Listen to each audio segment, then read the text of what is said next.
yeah. Let's go. We are back. Another day, another stream. Hi Puncha. Hi Oofball. Hi Mimi. Hi Craven. Hello. Hello, hello, hello.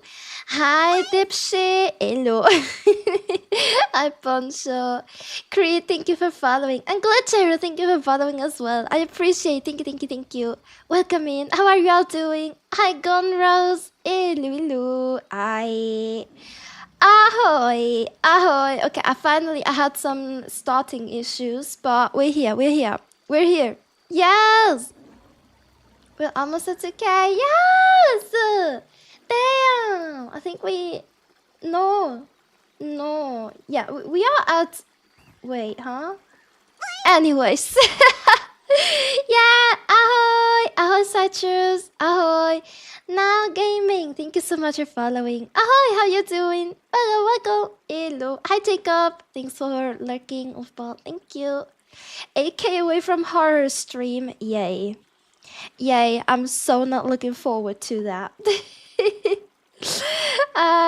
Ahoy, Potato. How are you? Welcome. Welcome, welcome, welcome. Hello.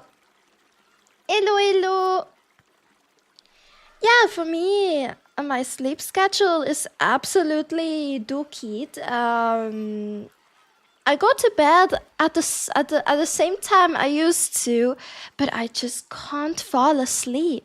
The last 2 days I was in bed, I was just like struggling. I wasn't even on my phone or anything. It was just like struggling to fall asleep. And it was like 4 a.m., 4:30 a.m. I was still awake and not eepy. And I don't even know how I fell asleep today, but I'm a bit sleep deprived because I woke up around 10 again. So what was it? 6 hours of sleep. Cause I don't wanna shift too much into the night. I can't do that much in the night, so I want to be awake when the sun is out, you know? Yo, hello. Ahoy, Phoenix. I'm good. How are you, Jacob? Hello, hello. I quit good today. Found some nostalgic songs. Nostalgic? Wait, you quit good, but you found nostalgic songs? This doesn't make sense in my head. Huh? You quit something? Like you quit something good, but you found nostalgic songs? I don't I don't get it. I don't get it. Huh? Nani? I don't get it. Yeah. I'm also good, Potato. Thanks for asking. Yo, hi. Welcome, welcome, welcome. Welcome, welcome. For today, I was playing around with my computer settings and sorry, I have something in my eye. Uh, uh.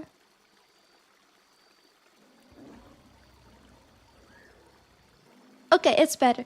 I was playing around with my computer settings and somehow I'm able to have another tab open. I have another tab open right now on the browser. It's not only 2. I can now have 3 tabs open. Yay. And I thought we are gonna do some React Andy content. Yes, I made a playlist of some videos that I thought are sounding intriguing. And let's watch those, let's react, let's try that out.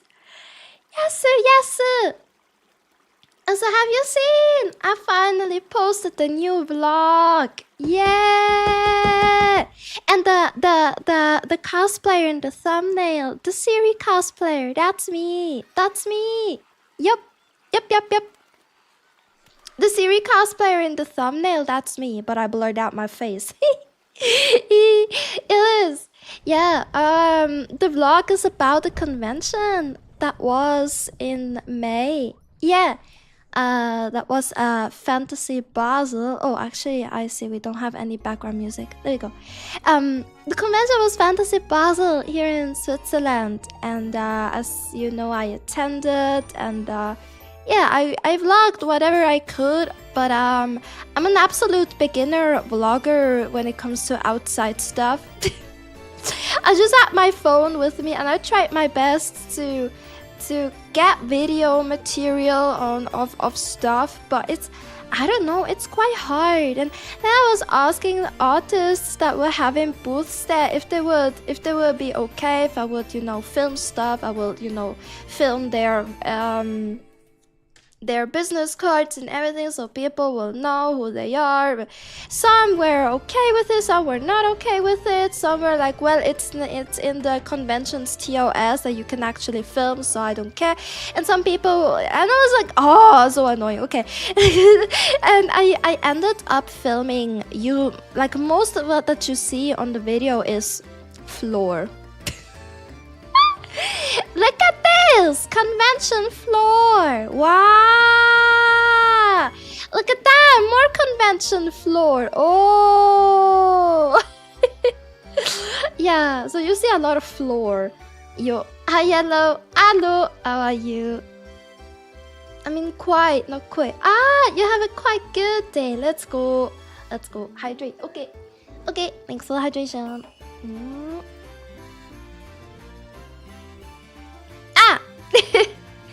So yeah, most of the vlog is just floor. But just a little bit sad. There was also a frame, I don't know if you've seen it, I filmed trash. I was like, oh look, a trash can. Oh yeah, trash can, let's sniff the trash. Yeah, trash can. And the what? Oh, you've seen the cool watches, right? The cool watches made of wood. Those are really nice. Hi Bam, how are you? Welcome. Hello. Yeah, cool watches. Cool watches. You. Hey, Sir Erming. Thank you so much for following. Thank you. Welcome in. How are you doing? Welcome. Such an intricate floor. Whoever did it must be a master craftsman. No, literally, it was just... Because I wanted to film around the convention, but I didn't want to, hold my phone to people's faces. And so I tried my best to cut out people's faces when filming. I was just filming torso downwards if possible. But it's just... I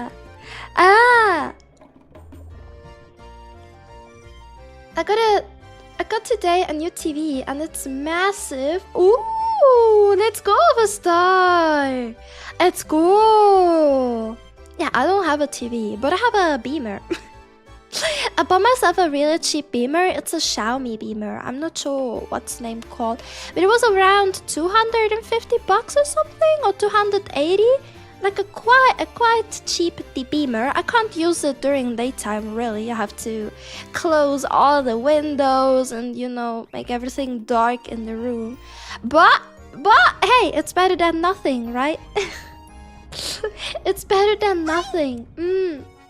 Cozy Gio, thank you so much for following. You're so adorable. Oh my god, thank you. How are you doing? Welcome in. Welcome. Hello. You can blur the faces. I'm a noob editor. I don't know how to do that yet. Okay, I don't know how to do that yet. I don't know how to blur faces. So I filmed in the most convenient way for me. Great, let's go. I'm happy for you. Wait, nice. Great. Nice days. All the best things I enjoy on the convention on the floor and trash cans. Yeah, that's the good shit, That's the good stuff. The trash cans, the floor. Yay. It's a definitive upgrade. My previous TV sometimes randomly shut off, and now that smart TV can tell me where Pluto is. Oh, can it also tell the future? Can it also tell the future? Oh. Oh. No, I got a Beamer because I was too broke for a TV. I was looking for a second-hand TV, but they were really used and they had scratches, and I was like, you know what? Maybe I'm buying trash. I wouldn't want to buy the TV and then 2 months later I can go and trash it myself. So I bought a really inexpensive Beamer, and I'm happy with it.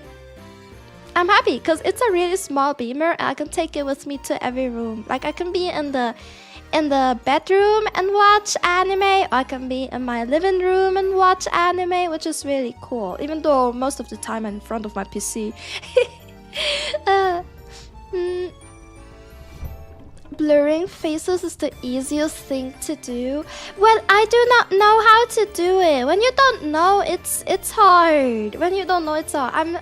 I'm really learning on how to edit, okay? I'm learning editing. I kinda tried. I got a TV on 60% discount. Oh, it was 53. Oh, but that's a good bargain. That's good. Let's go. Yeah, I'm happy for you. Let's go. Let's go. Let's go. TV poggers. TV poggers.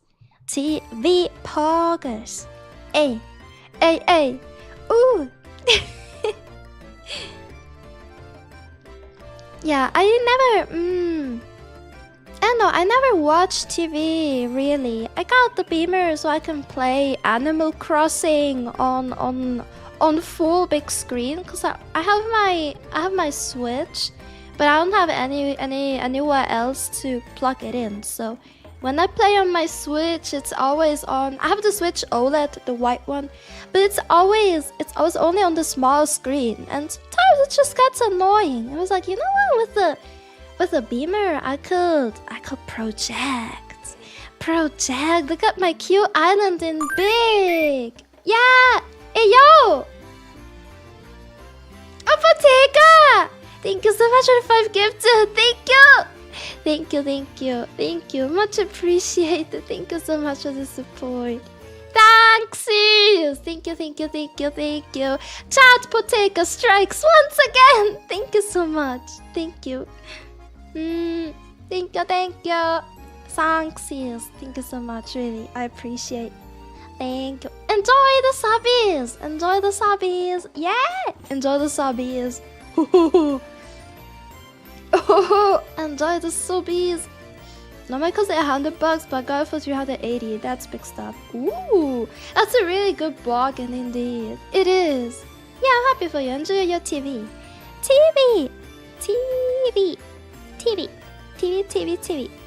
Yeah, for me, all the content I really consume is either on TikTok, on Twitch, or on YouTube. So I don't really watch TV. And because it's something really convenient that I can watch besides when I play video games, for example, then I'll just have it on my second screen. I consume the content there, and I'm in front of my PC all the time because of that.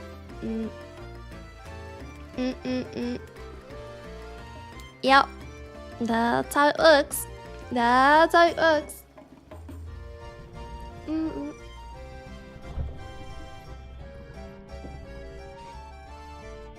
Anyways, also, today is the last day that is quote-unquote cool around here. It's gonna get scorching hot again.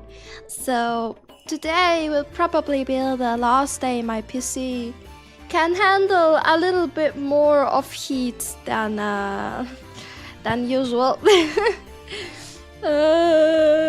Cries. But yeah, just as a heads up, if I won't be streaming too much when the days are just too warm. I gotta go enjoy stream. Okay, thank you. Thanks for the kills. Thanks for being here, Craven. Enjoy. I do mean bucket one. You wanna see the bucket? Huh? The bucket? Okay, wait. Let me zoom out then. Ah, there There you go. There's a bucket. Happy. There's the bucket. Happy now. Are you happy now? Is this what you wanted? Are you happy now? The bucket. The bucket. The bucket. Yeah. The bucket. Bucket. Bucket. Buckets. The buckets.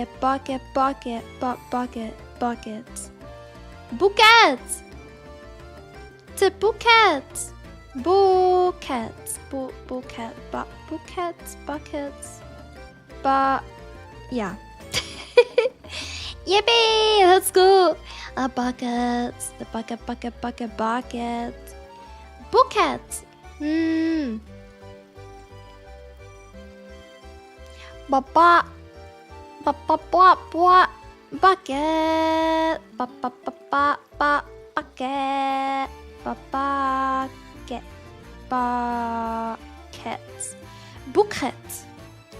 Te bucket.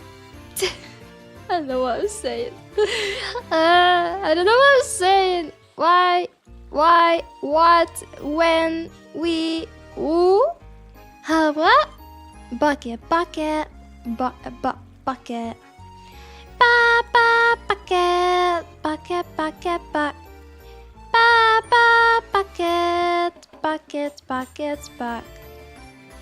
Ich bin Schnappi, das kleine Krokodil. Sorry. I had to. Schnee, schna, Schnappi, Schnappi, schnapp. Schnee, schna, Schnappi, schnapp.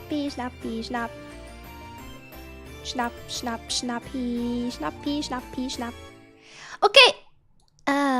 Ami, you get ready for reactandy. Way. Bouquet. Or as the French say, bouquet. Bouquet. Le bouquet. Bucket. Bucket. And the way that the temperature. Wait, what? Last week I was on concert and it was like 36 degrees in the arena. And on the way there, the temperature in the car was 46. What? Oh, don't you have AC in your car? Uh-oh. Don't you have AC? Damn, that sucks. Ui. That sucks. No AC sucks. Hi. Nah. No AC sucks. Big time. Uh-oh.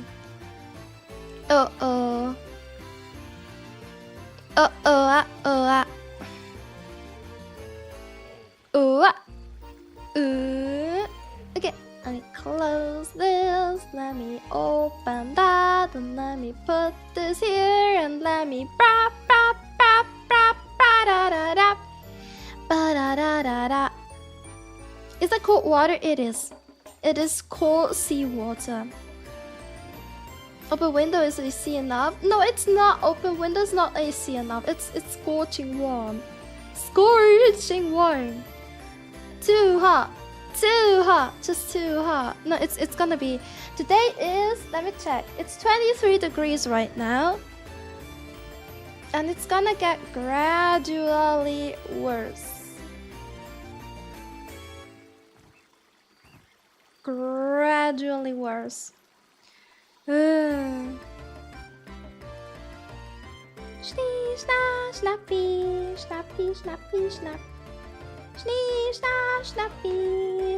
Snap. Okay, I think I got everything ready and we can start watching videos. I want to try out new things for the YouTube channel, so I can reuse my streams for more content and do videos for YouTube as well. And so I thought, you know what, I'm gonna do what everyone else is doing as well. I'm gonna just do react content. But I got some videos. I got some videos that we can watch together. Yes, I hope that's okay. I hope you'll have a good time. Let me switch. Transition. Yes! Let me transition. And the first video is called The Asian Obsession is Getting Worse by Rambo. Rambo. Wait, you can't see which YouTube channel it is, don't you? Maybe if I do it like this? No. Maybe I need to make it a bit smaller, like this. It's not really showing up well either, isn't it? Oh well. Oh well. Oh well. Then I'll just go full screen again.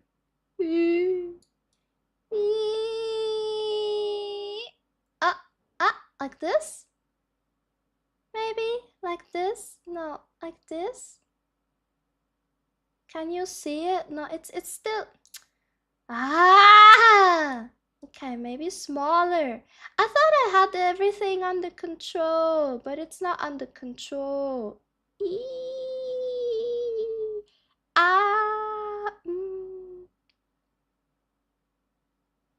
This is annoying. Yeah. Like this? No. It's still not enough. Like this. Okay, let's do like this. Okay, let's just do like this. It's okay. It's okay. Let's stop. Let's stop being nitty picky. Let's stop being nitty picky. Enjoy your last week of coolness, Captain. Thank you. Yeah, I'm kind of not looking forward to that. I'm kind of not looking forward to the heat. The heat. The heat. Anyways, let me put the volume here. And let's start! The Asian Obsession is Getting Worse by Rambo. I love Asians. I love anime, I love manhwa, I love Genshin Impact, and a lot of people do too. But they fall under the trap that because Asia is a different country, it's more easy. Wait, what? Country? Yeah, oh, okay, yeah. Asia's a country. Yeah. Asia is a country. Asia's a country.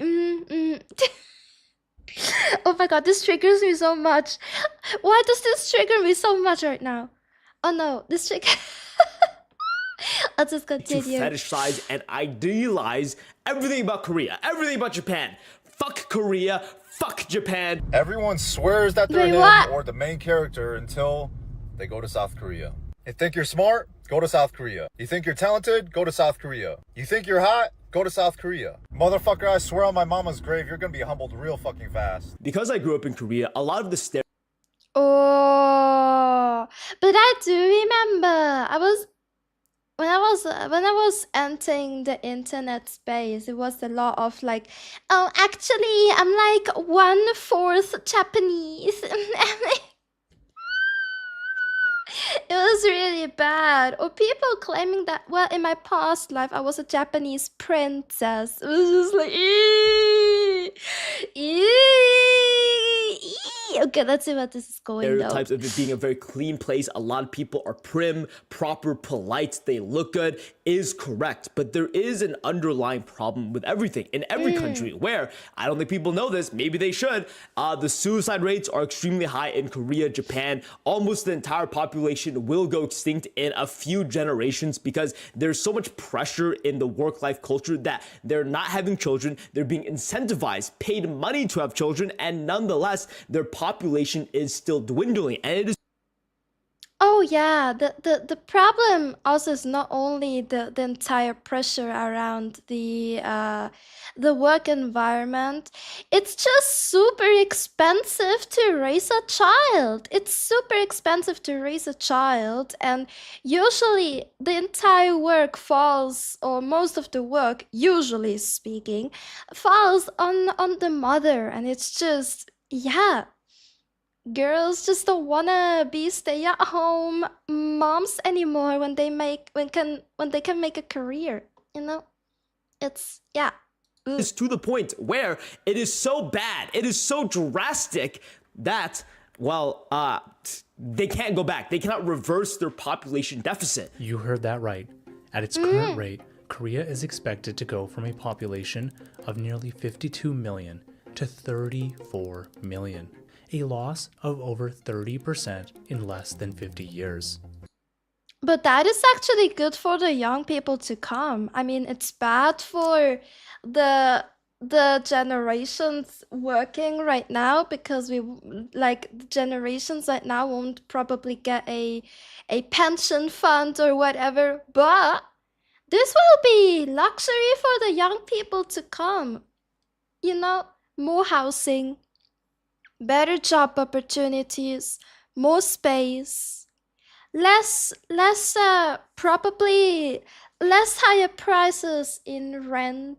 Like everything will probably be more affordable because there is a lot of housing for not as many people. So they will want to make everything very how do you say attractive to get tenants themselves, right?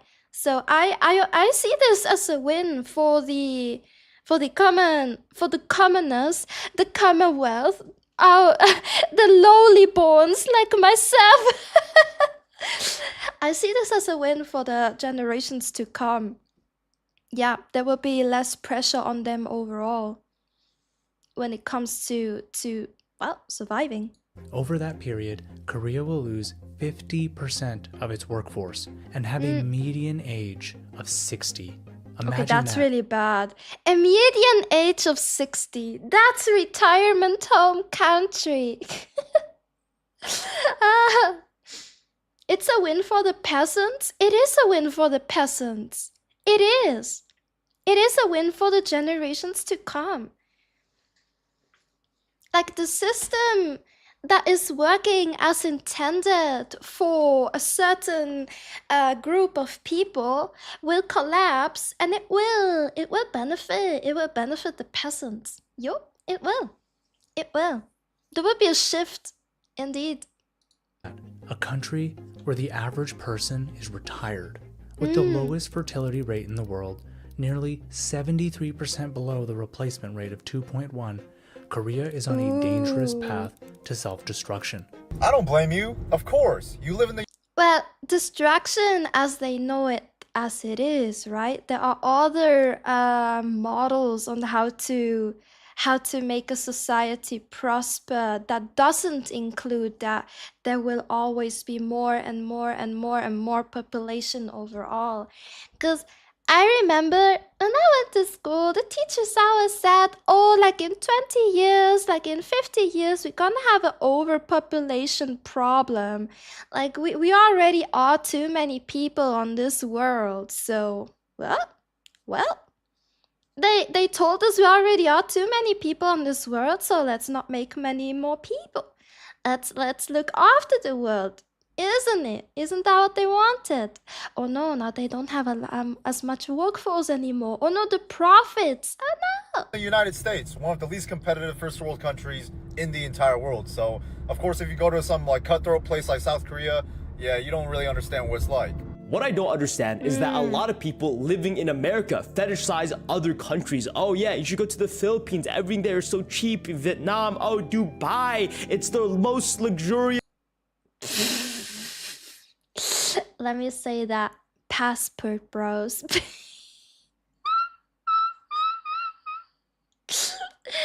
Now, usually the grass is not really greener on the other side. Doesn't really matter in what regards. And yeah, and Dubai, isn't Dubai actually super superficial? Like basically a city that is a big mall that is surrounded by consumerism and plastic people that are only there to show off. Isn't that the issue with Dubai? City, it's a utopia. Oh my god, Japan, Korea, everything's so clean and awesome. Everyone looks so good. Now why don't you move there? because they need the hope. There are so many people living sad, desperate, loser lives that they want the idea of a perfect escape. And you could see this in multiple Just drop in, immediately heard Passport Bros, Nani. Oh, it's about, we're watching a video that's about the Asian obsession is getting worse. And they were talking in the video about, oh yeah, everything in Asia is so much better. The Philippines, Vietnam, it's so much better. Everything is so nice there. And then I was saying immediately afterwards, like Passport Bros as well. It's the first thing that comes to my mind. Oh yeah, the grass is greener on the other side. No, actually, it usually isn't. Usually it isn't. videos of people, white people, who moved to Japan because they thought that's exactly what they wanted, and they slowly get burned and put into reality that maybe Japan isn't so awesome. Maybe Dubai is the shittiest place ever. Maybe I can't. Yeah, I mean, I see it with people that are going to live from Europe to Japan, right? They were romanticizing living in Japan and having the Japanese lifestyle and everything. And honestly, I was for a really, really long time also one of those. Like when I was super small, I was like, one day I want to go and live in America. Now you can't even pay me to go live in the US, but and then I was like, oh my God, Japan sounds so nice. Everything is so polite and clean and yada yada yada. But when you look on a deeper level in Japan specifically, let's talk about Japan. Oh, okay, thanks for the lurkers. Let's talk about Japan. You don't want to enter the workforce there. They have such a high suicide rate because people are being burnt out in the workforce. Like the entire issues with the salaryman that are sleeping on the streets, and here in Europe, you could never literally imagine to work so much until you fall asleep on the streets of a train station. But in Japan, that's normal, and you don't really realize how bad it is unless you have experience from a friend that is there, or from or first-hand experience from yourself, right? Like people there, they live to work basically. Like working, like in this society, it has such a different meaning to work than in Europe, for example. In Europe, we're like, oh yeah, the work-life balance. Oh yeah, you should take off yourself. Don't do a lot of overtime. That's not required. In Japan, if you go home before your boss, people will side-eye you. And if your boss stays like until 10, 11 in the night, you have to do so as well, or you'll be considered a bad worker. And this is some type of things that people just don't realize unless they live through it. Hi, Yasan, thank you so much for following. Thank you. How you doing? Welcome. Elf places are good to visit, to travel to, but not to live in. Yeah, exactly. That's why also I say I would love to retire in Japan, because I think I could live in retirement there. I mean, I'm open enough to I believe at least that I'm open enough to adapt to the community in Japan, to the life there. But I could never right now pack my stuff and go live in Japan. I could never work there. I need some kind of income to survive. And I don't think I would be able to survive there in the workforce. No, first of all, because I don't speak Japanese, I can only say "sorimasen" and the fuck. But also because of the entire pressure around there, it's insane. Yeah, retiring in Japan is an idea, right? But working, oh hell no. And I feel like this goes for many Asian countries actually. To retire there and have a easy, quote unquote, easy life, okay. But working there, it's actually hell. Especially if you're not familiar with that work environment or with the work culture, it's gonna be hell for you, and you will have a really bad awakening. you like I work myself passing out, but no, I definitely not the norm. No, it's definitely not the norm. Like in Europe, it's not the norm. If you work until you pass out, that's being like, oh my god, watch for your mental health, and even your boss will be like, okay, yeah, you passed out at work. You need to take care of yourself. But in Japan specifically, for example, there it's expected. Like if you pass out from work, people be like, "Oh yeah, this person is working hard. Do more." It's different. It's just completely different. Yeah. What are we watching? It's a video called "The Asian Obsession is Getting Worse" by Rambo. And we are right now touching on the topic of living in Asia, living in Japan, for example, or living in Korea. Because in Korea, it's pretty similar to Japan as well, right? Can't say that. I might die if I ever go there. But the pollution there is horrible. They don't have any sewer systems, so they just shovel the shit and dump it in some random place in Dubai. This is Dubai's conga line of poo from Yeah, 2009. wait, what? The viral video, along with some lazy reporting, perpetuated a myth that the Burj Khalifa has no sewage system due to budget issues during the financial crisis. The truth is actually stranger, and ends in some controversy, because it wasn't the Burj Khalifa that didn't have sewer infrastructure. It was most of the buildings throughout the city. This data Wait, most buildings throughout the city of Dubai don't have a sewer system. What? So they load it in trucks and they have to transport the waste to... Oh, wow. This is actually shocking. This is shocking to me. I didn't know that. What?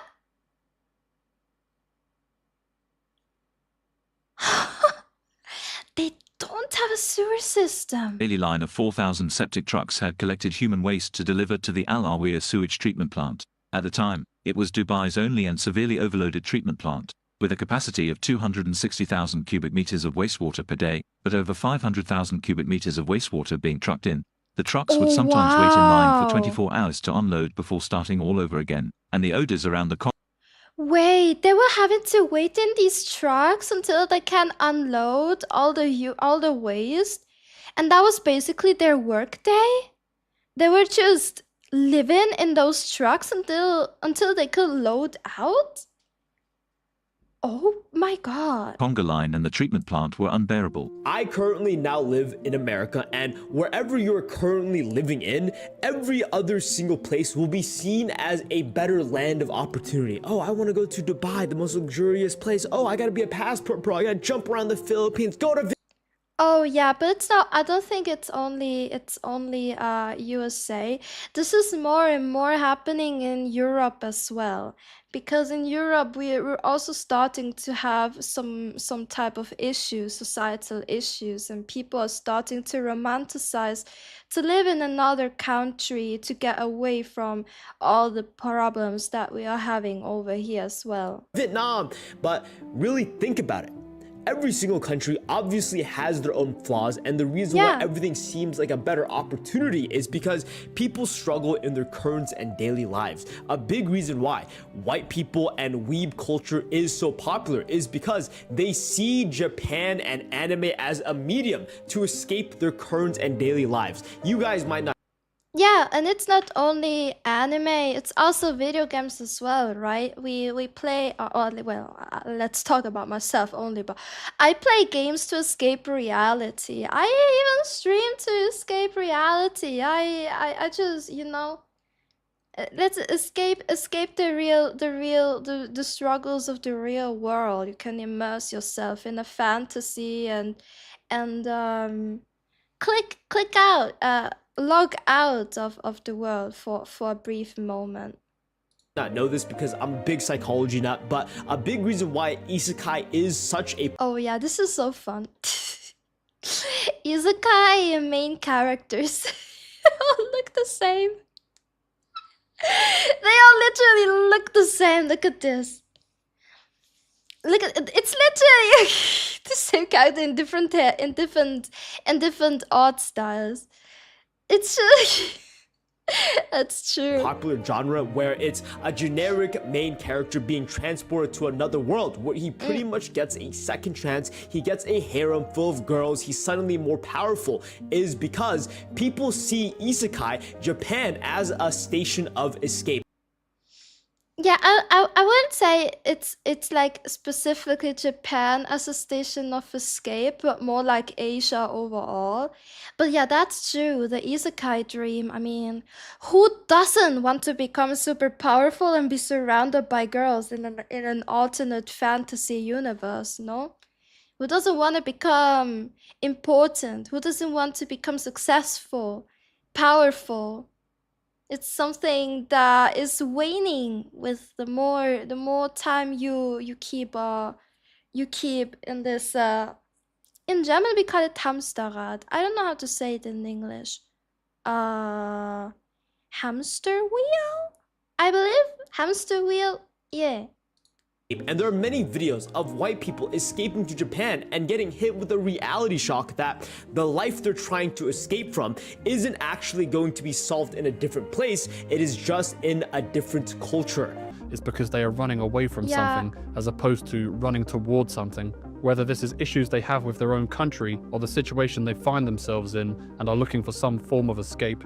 I don't think there's anything inherently wrong with this, but it's worth remembering that while moving to a different environment can feel like a fresh start, that feeling doesn't last forever. Eventually, the problems that you tried to leave behind may start to catch up with you. I've been through some of my most difficult times living in Japan, whether that's loneliness, anxiety, or uncertainty about the future. Our problems tend to have a habit of following us no matter where we go, and some things can't be left behind. People project their internal insecurities and Yeah, that is so nice said like that. Rat race maybe a rat race. I'm not sure if it's rat race. Kuro. Also, good morning.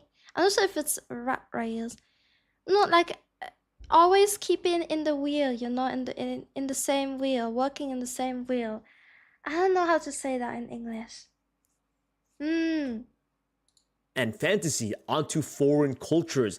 For example, Japanese people are so disciplined. Korean men look so much better than the Americans. You're craving order in your own life. You're romanticizing looks because maybe you don't feel enough looking for yourself. I messed up the sentence, but people are trying to project and self-reflect on this external obsession. And understand this. This isn't just about foreign cultures, Asia, but literally anything. There are a lot of people, specifically, I was live and a 17-year-old said, oh, I'm a crypto guy. Rambo, you don't know shit. You're fucking dumb. Crypto is the move. Crypto is the money. Why is he choosing to insult me? Why is he banking on the idea that crypto is the future? I'm not saying that it isn't. I'm not saying that it's not. What I am saying is that he puts a lot of his personality into this one thing, just like other weebs putting such a strong personality trait into just Japan culture. Why is that? Yeah, that is Hamsterrad. Yeah, rat race is the word for it. Ah, I didn't know. Hamster is probably the right term. I don't think it's the right thing. It's the right thing to say that I was looking for. The rat race. Ah, okay, it's rat race. I got an eye exam. Okay, see you later, Mizuno. Good eye exam. Hope everything is fine. Mr. Bigelow, thank you so much for following. How are you doing? Welcome. We are watching videos today. Hope you'll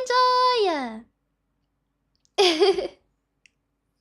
I mean, also, why is that? Why is our perception that Japanese people or Korean people, they look so good? It's in Japan, when you leave your house, if you're employed, if you're in the workforce, when you leave your house, when you commute, for example, to work, people, you will always see people like looking their best because they are still representing the company. It's ingrained in the culture. They are still representing the company they are working for. So they want to look best for the company's sake, right?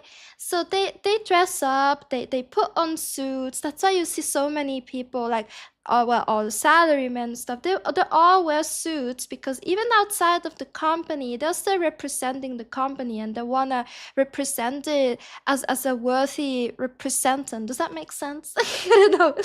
But it's also people will wear suits or like dress up, like suit up to commute and wear work clothes when they arrive at their working place.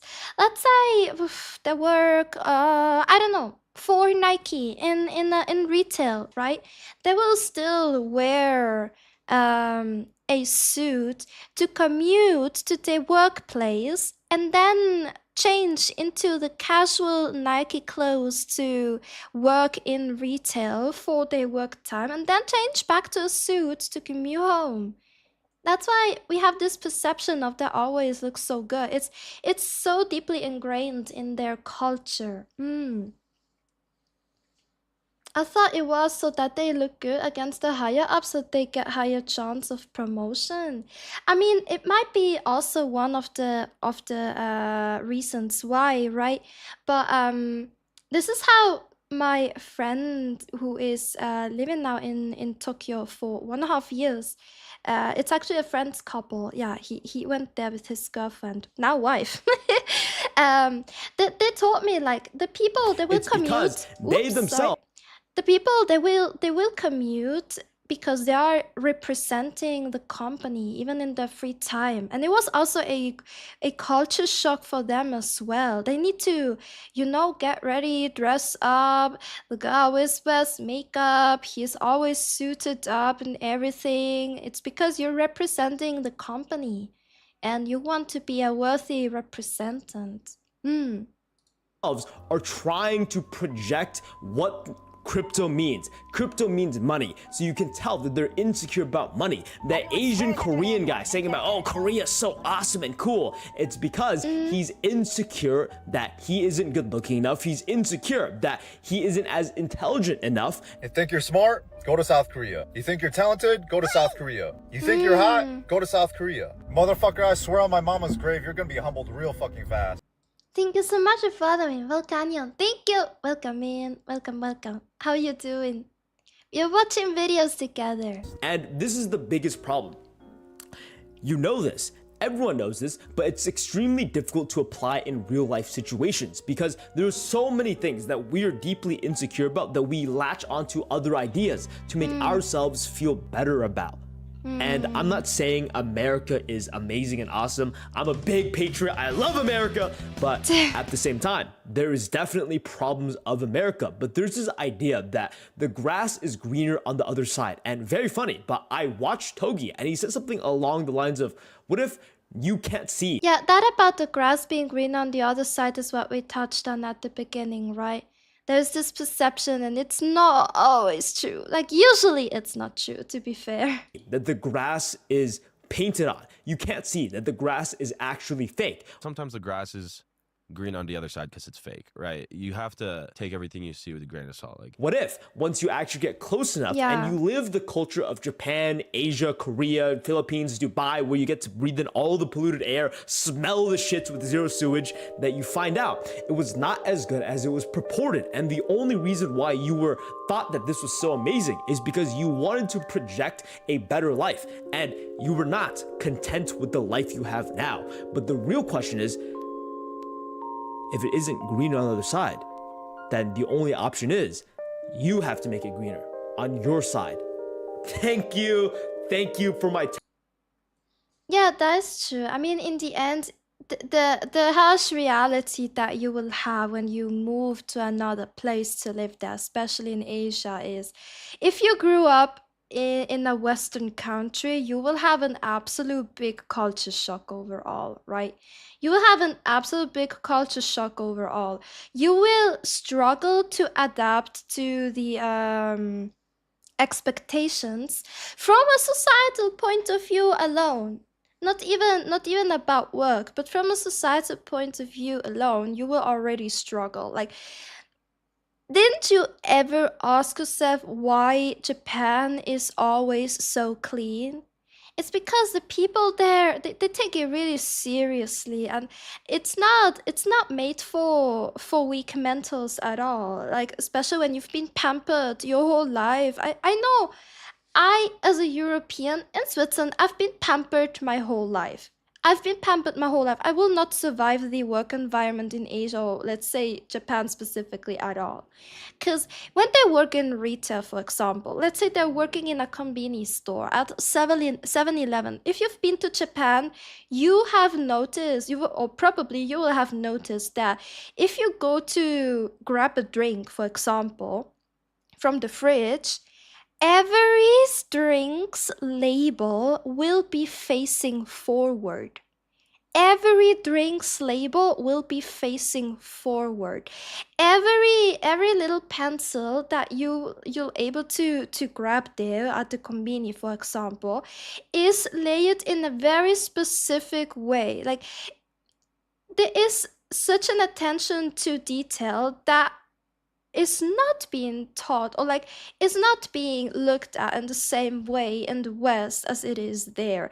And it's all these little details that in the end, let's say there's all these little drops, right? Drops into the bucket, but in the end, the bucket will overflow with all the many drops that you will not be able to handle in the end. So yeah, this is true.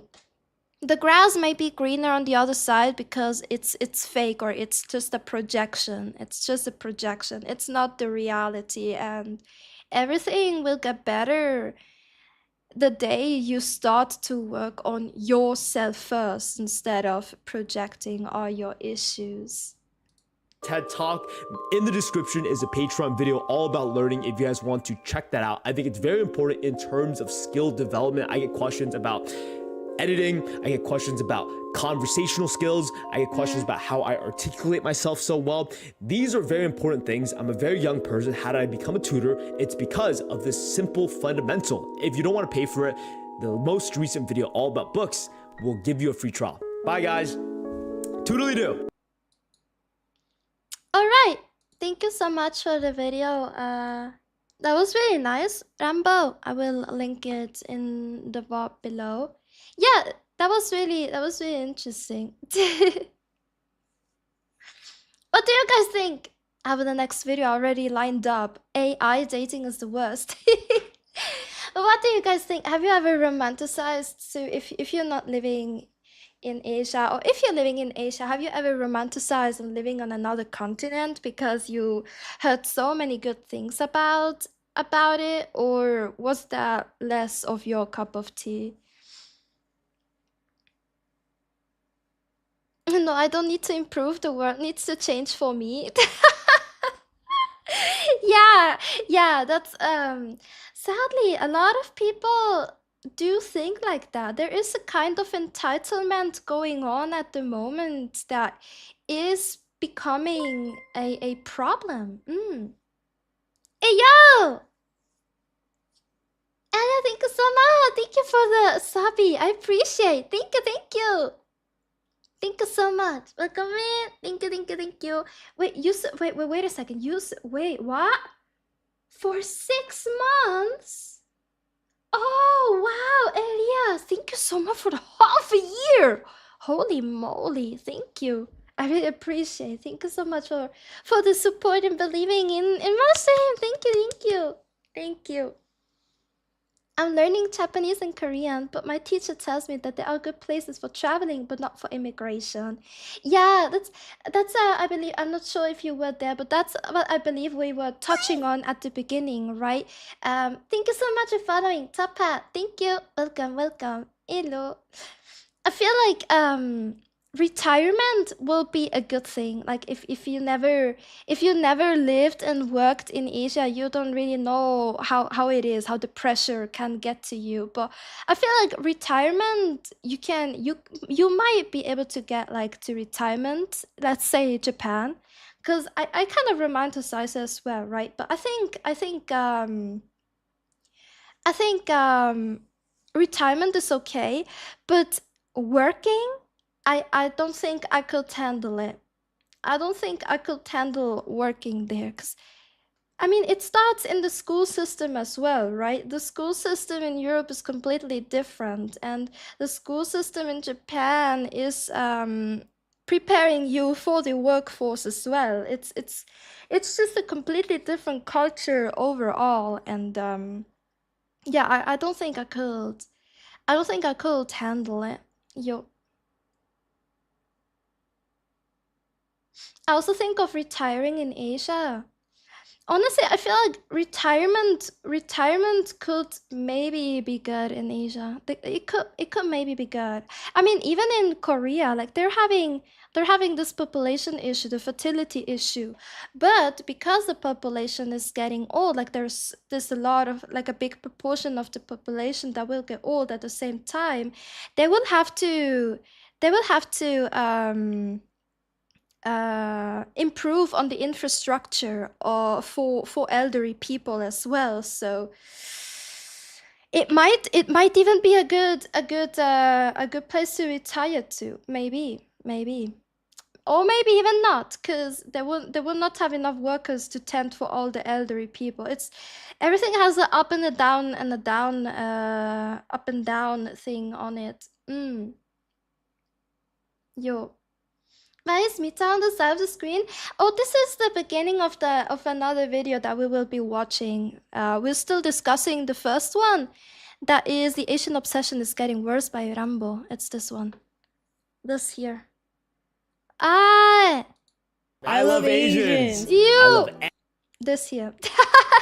It just already jumped to the next video because we finished watching it. Yeah. They're gonna have to import people to help with all the elderly, probably. And if they have to import people, it can be scary depending on from where these people are. There are also cultural differences again towards elder people, and yeah, this is something that we will probably have to wait and see for ourselves how it's progressing. Is that real, the population claim? It is. It is. Like well, South Korea actually. I'm not sure about North Korea, but South Korea is having a real population crisis. People are not having kids anymore because yeah, the societal pressure to work so much is too much, and it's also getting super expensive. And there are also a lot of societal pressures, like look your best, with all the idol culture, etc. Like if you're not attractive in Korea, you will be treated differently by society overall, and it's something that people are starting to be fed up with. As hello. Am I retiring Japan? I'm gonna see what PewDiePie does with Björn for schooling though, because I'm pretty sure he talked about not wanting to put him in strict environment like that. Oh, that's true. Yeah, PewDiePie is living in Japan, and I feel like for him it's amazing. I mean, he is self-employed, right? He doesn't have to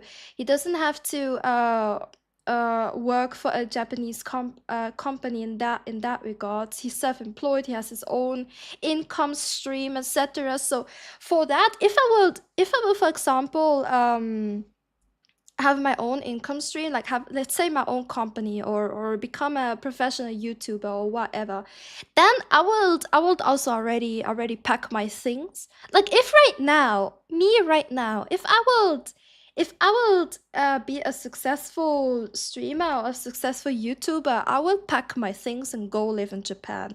I would, without the blink of an eye. The problem is, I am not. I'm a peasant. I have to work. And I'm not made for the work environment in Japan. I don't think I could survive it. But retiring, it actually sounds good. Retiring in Japan actually sounds good. They have a high standard for medicine, medical stuff. Their hospitals are very modern. Nursery homes are modern if you need to. You have 7-Elevens around every corner, basically. Yeah. I'm pretty sure I'm never retiring.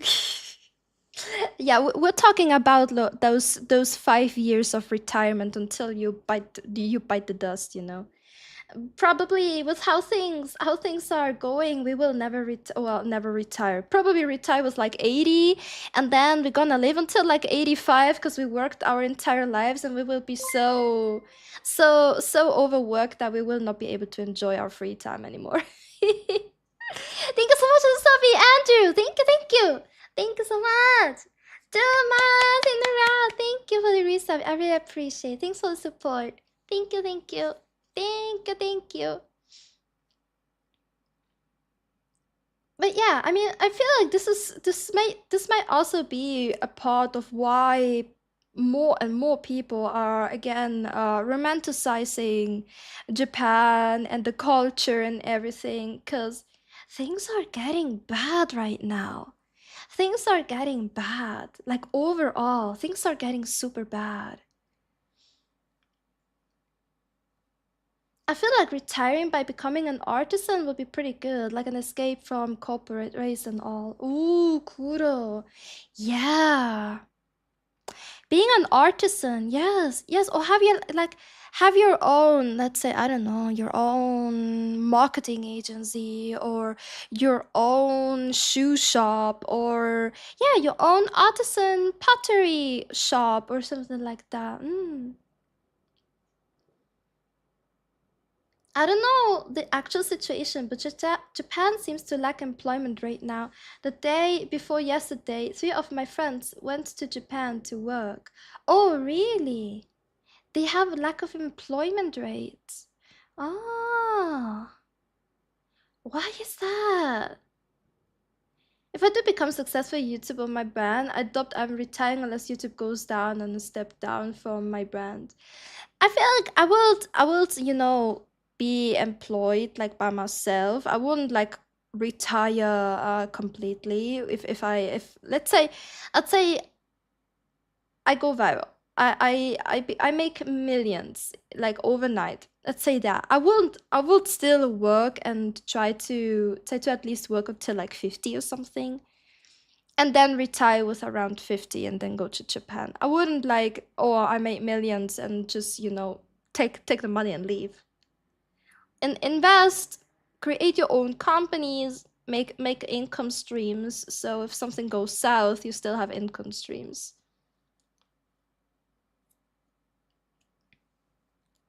Being self-employed is awesome, to be honest.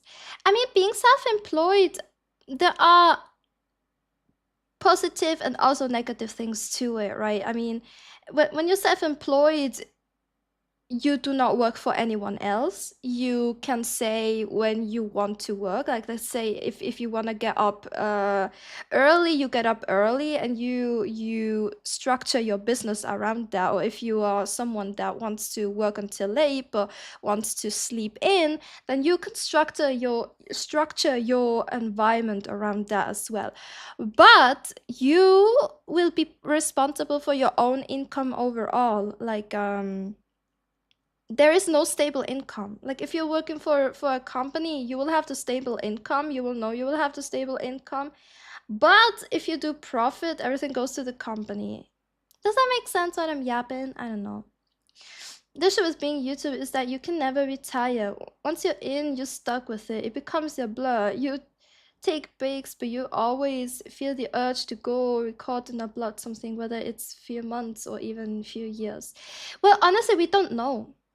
Mice Force. I don't think we know because never, like YouTube is so young. We are not at the point where YouTubers are able to retire in that case. Does that make sense? What I'm trying to say is we don't have enough years and enough numbers to be able to compare being a full-time YouTuber and quote unquote make it on YouTube versus or like a content creator versus working for a company your whole life. We don't have the numbers, we don't have the metrics yet to be able to compare the lives and how everything works out. Initial investments are also a thing with self-employment. That's true. You need to have some kind of fund so you can do the initial investment so you can actually start and pick up your craft. Whatever you do. Yeah. Hi Blank, how are you? Welcome. Yeah, it's all about accountability and learning how to manage your resources. Yeah. For some people that might not be the best option to do, you know. Some people might not derive or strive in such an environment, but they are absolutely made for the corporate life. And some people are not made for the corporate life, but for self-employment. Did you get fired or you left? I got fired. I got fired. I got fired. And the reason is I was already how do I put this without doxing too much? I was working in marketing, let's say that. I was a marketing employee. But I had different fields below me, okay? I was responsible for different fields, but everything was still like more or less below the marketing umbrella. The thing is, they wanted me with still being in a junior position for that, they wanted me to take more responsibility and more accountability for stuff that had nothing to do with marketing, that had something to do with data management, data clerks, data stuff. And I was like, I don't have the capacity like this. Either you pay me more, or you promote me, or you take away one of the tasks that I have so I can do that, because I was doing the work and it was impacting my other work so much that I didn't reach the KPIs for like 30% of it. I was like, this can't be. And they were like, well, if you can't do it because we expect you to just take on more work, then we're gonna fire you. And I was like, okay, then fire me. And so they fired me, and now I'm gonna sue them because that is actually illegal to do in my country. Yeah, that's why. That's why. Okay, let's watch the next video that is about AI dating. I feel like this also goes into the same kind of topics, that is about, you know, projection, delusions, the grass is greener on the other side, all that kind of thing. So, AI. Okay, wait, I go back. Can you see the whole thing? No. I need to, okay, I need to change, this needs to be a bit smaller, I believe. Like this, probably? Yeah, something, no, you still can't see everything, wait. I need to make it smaller. Okay. Okay, yeah, now you can see it. Yes, now you can see it. Okay, this is a video by Royalty is Here. I'll be linking it in the description below as well. And it's about the kind of similar topics that we've been talking about, right? The projection, delusions, and everything. So AI dating is the worst. Let's see what Royalty is Here has to say about that. So, AI.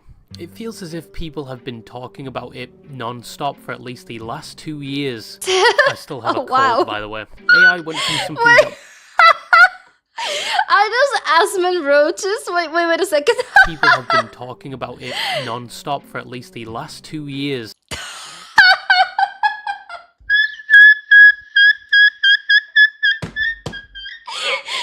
Oh wow, angry asthma roaches. Oh god. Oh god. Oh god, the AI. Oh no.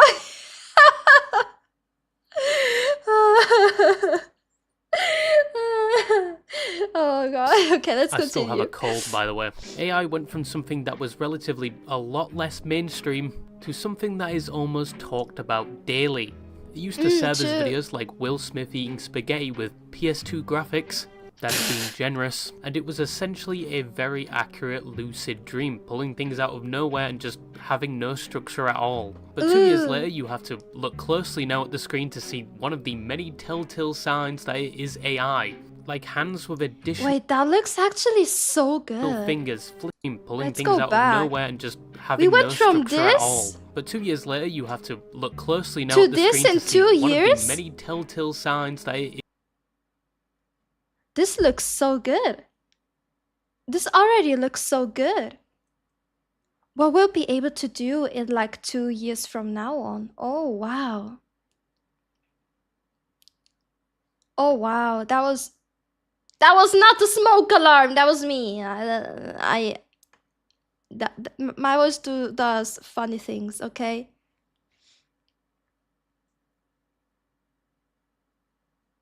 Two years are long enough in that world.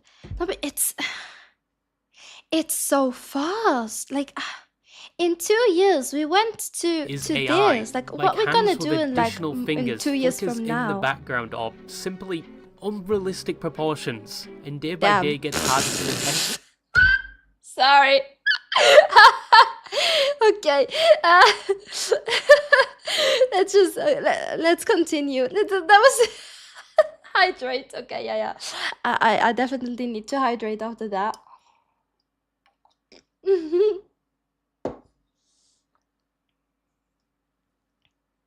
Okay. By the naked eye, especially on short form content platforms, where you can see videos of what seems to be professionals in that field talking about how it's a great idea to, I don't know, inject hepatitis C directly into your veins. But you look closely and the so-called professional giving the advice seems to barely blink, or the top of their head seems somewhat distorted. And even if you're not 100% sure, you look in the comments and people come to the same revelation. But I fear for the natural selection that will occur with the people that actually do believe it. AI is seemingly everywhere now. Yeah, but that's the problem. That's the scary part. That people believe it. Like people believe it. That's the scary part.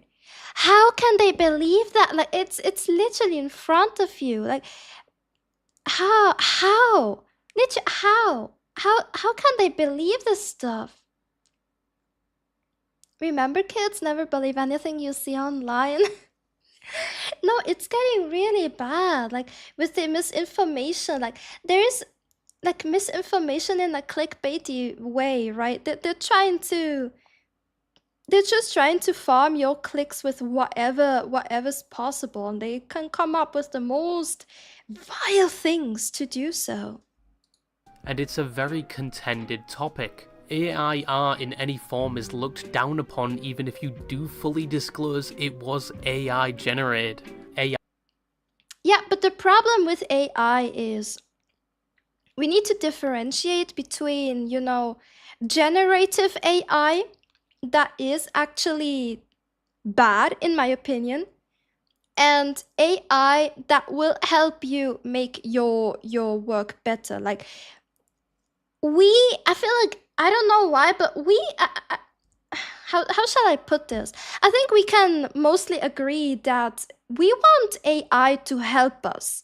We want AI in our lives, but we don't want AI to take away the things that make that are the things that are fun to do. We don't want AI to do art. We want AI to do our laundry, for example, so we can go enjoy ourselves and do art, right? That's also why generative AI, when it comes to art, it's such a bad thing. Don't take away the creativity from us. That's how we strive. So many people are striving, well, or thriving. I'm not sure. When they are able to be creative and they are able to be artists, don't take away the artistry.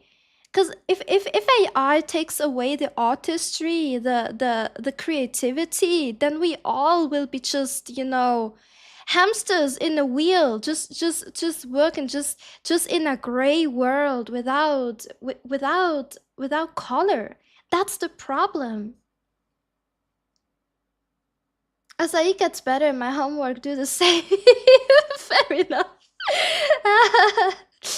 The funny thing is, Elon warns people about AI, but he's the one making the AI robots and planting AI into brains. Yeah, I feel like there is like the society, like the broad society, I feel like they do not understand what AI really means, and they are feeding so many data into all these different AI models without understanding what they are truly actually doing.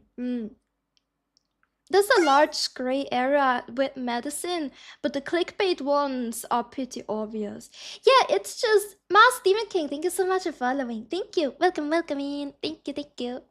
Yeah, I feel like it's about common sense. So many people are starting to lack common sense, and this may go into conspiracy theory territory. I kind of refuse to believe that people are this stupid. I refuse to believe that people are this stupid. This has to be somehow artificially inflated. No? I maybe I'm coping really hard right now, but I refuse to believe people are so stupid that if they see a clearly AI generated video about whatever fantasy doctor telling you to insert hepatitis into your vein, it's just I refuse to believe it. I refuse to. I refuse. I don't know. I refuse. As AI gets stronger, VTubers, streamers will face more problems. I mean, of course, it also I believe it's similar to what I was saying about artists, right? The AI taking over the creative jobs, the artistry jobs, stuff that you would actually or stuff that you actually enjoy to do, that is not repetitive, that you can somehow fulfill yourself with. Yes, AI will probably take over VTubing and streaming, because we already have. Look at Neurosama. Like Neuro and Evil Neuro. It's amazing what Vida was able to do as one person. Like, you need to understand, it's one individual, one person that was able to create this model that is a streamer, you know, Neuro-sama. It's so you need to fathom. It's honestly, it's amazing what you can do, and this is only what, let's say, well, only, quote unquote only, right? Because it's super impressive. But if this is something that a single person can do out of their home, what will corporations be able to do? Welcome in board. Why, welcome in board. What? Hi, Camel boy. Welcome. Welcome, Call me boy. Welcome, boy. How are you doing? Corporates will build AI VTubers like America built shamans back in World War II. What are shamans? I don't know what shamans is. I need to Google shamans. Where's my phone? What is? Yeah, I can't Google it on my PC because it will crack down. But okay, shamans.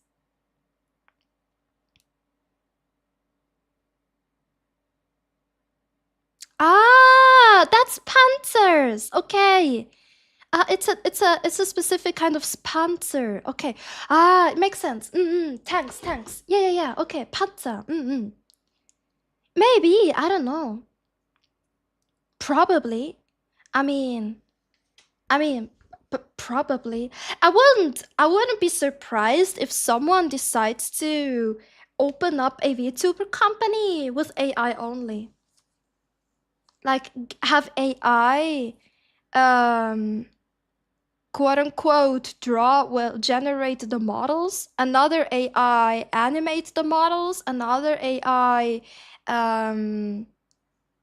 doing the voiceover, you know, being the brain behind it and moving the model. I wouldn't be surprised if in the next few years this gonna happen. But there's gonna be a VTuber company that will pop out that will have only AI VTubers. I wouldn't be surprised. No. Common sense is rare for Gen Z nowadays. I'm the person who's been doing bad in school all my life, but when it comes time to read, they can barely read and comprehend slightly complex words. And when it comes to things outside of school, it's even worse. Like, I'm open to learning from people, but it's almost always them telling me information that either I already know or that I can easily prove wrong. Yeah, that was a long one. That was a wall of text. But really, is it like that in the Americas? I don't know. I don't feel like... Is it really that bad with the illiteracy? We don't have to be scared from AI since AI doesn't and will never have consciousness. I'm not sure about the consciousness part, actually, it is. I'm not sure about the consciousness part. You know, define consciousness, right? Define consciousness. Shamasa, what to mass-produce tanks? Oh yeah, Panzer. Sorry, I said Panzer instead of tanks. Yeah, tanks. my German brain was coming up. I'm pretty sure an AI VTuber org exists. You think it already exists? I've never heard of an AI VTuber org. No. It's a certainty now. Oh. Hi, Paper Doll. How are you doing? Welcome. There are already people selling content of AR characters that almost look human and not so good sides.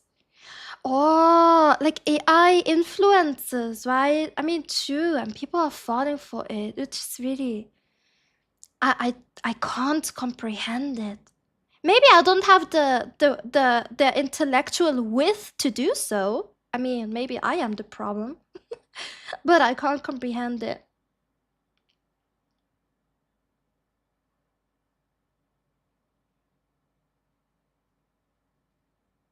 Maybe. Yo. Yeah, Noodle is AI. AI used That's what I was touching on academically is earlier. heavily condemned to the point where some universities have their own AI to detect it, which can be easily countered by just telling the AI to write the answers as your typical brain-dead Neanderthal. But hey, when I was growing up, schools had the same disdain for Googling answers. Things might change. Once again, there's even AI content now, where some AI models will do all the editing and voiceover work for you, which creates some of the most soulless content, but it does surprisingly well on some platforms. But once again... Yes, I've also... On my YouTube algorithm, I had so many shorts about AI generated interviews. There was a guy like, how would people respond to these interview questions in like 1467 or something like that, and it was completely AI generated. You saw it, and they were having this conversation, and the video had thousands of views. Tens of thousands of views. And I was like, wait, people actually consume this? They want to see this? How? It is looked down upon. Mr. Beast recently got in shit for sharing a AI prompts that generates thumbnails. Even I've been accused of being AI. Ooh. No, yeah, but I mean, royalty, you're a bird. We know birds are government drones, aren't they? Okay, jokes aside. Yar, Helvar, how are you? Hi. Still have a cold right now.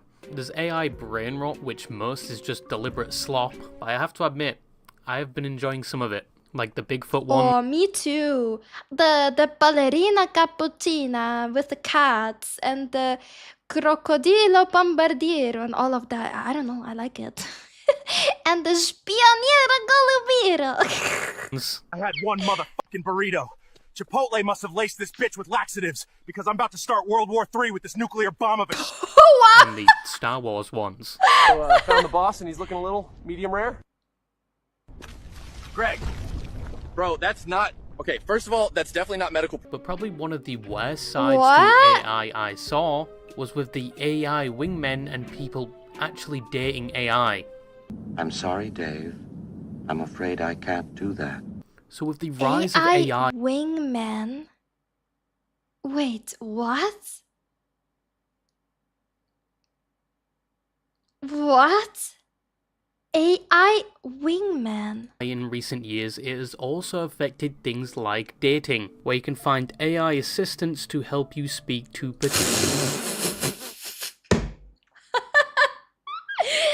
Riz AI assistant, free Riz GPT, and fun AI dating assistant. What? What? Riz GPT. Riz GPT. Open App Store and type dating apps. AI apps will pop up. Really? Let me try that out. Wait. Where's my Play Store? Here. Yeah, I don't have an iPhone. I'm too poor for iPhone. Okay, type dating app. Dating app. Okay. The first is Hinge, the second is Tinder, the third is Boo, the fourth is Bumble, Badoo, Hinge, Happen, Boo, Jaumo. Oh, and then suggested for you. MeChat, Interactive Stories, Silver and Blood, Tokyo Debunker. What? Revenge of the Queen, Capybara Go, BitLife, Life Simulator, what? Soul GF, Virtual Soulmate, you're right. Apex Girl, Cindy AI, Anime Companion Chat, Pink AI, Anime Characters Chat. You're right. Crush, Idol Dating Sim. Wow. That's insane. Yeah, I also have a Samsung phone. Mine is 3 years old now. I hear they're gonna make AI robots girlfriends. I mean, whatever floats your boat, right? Don't try, the App Store will start finding that by algorithm. No, I just checked. It's true. If you're looking for dating app, like the recommended for me was all AI stuff. Of course, there will happen potential profit with minimal investment. True. That's sad how true it potential is. partners. Some of you probably will need this, as most of you probably can't even speak to the opposite gender, let alone the McDonald's cashier. Wow, what a call out! What a call out. But that is true with the McDonald's cashier. Even if I get my order wrong, I can't talk to them. Like, no. Oh, you got the order wrong. Okay, guess I'll just not eat it. Because it will probably have diarrhea in it, and it's just, it's okay.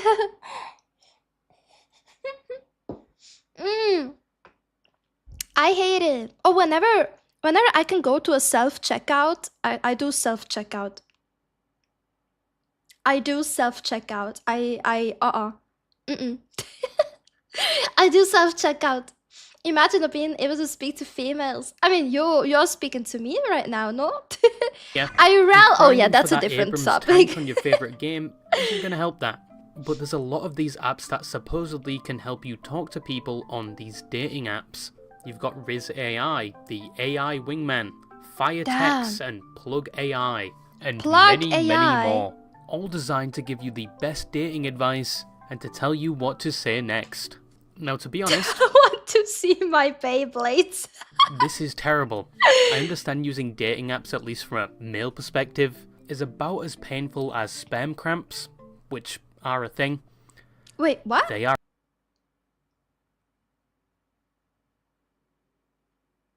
Self-checkout is always closed in Germany. We've got too many thieves. Oh, it's starting to get out of proportion here as well. Okay, see you later. I'll see you. Thank you for being here. Are a Bye. thing, and believe me, I have used dating apps in the past, and they are With the complete baguette. dog shit. It is essentially a battle royale where some people are speaking to multiple people at once, and you feel as though you need to say the right things to make someone like you or act like a completely different person. Yeah, but also the problem is girls started to catch on that on these dating apps, most of the guys, and that's also a problem for the guys that are genuinely looking for a connection, right? Most of the guys on dating apps, they're just here for a quickie.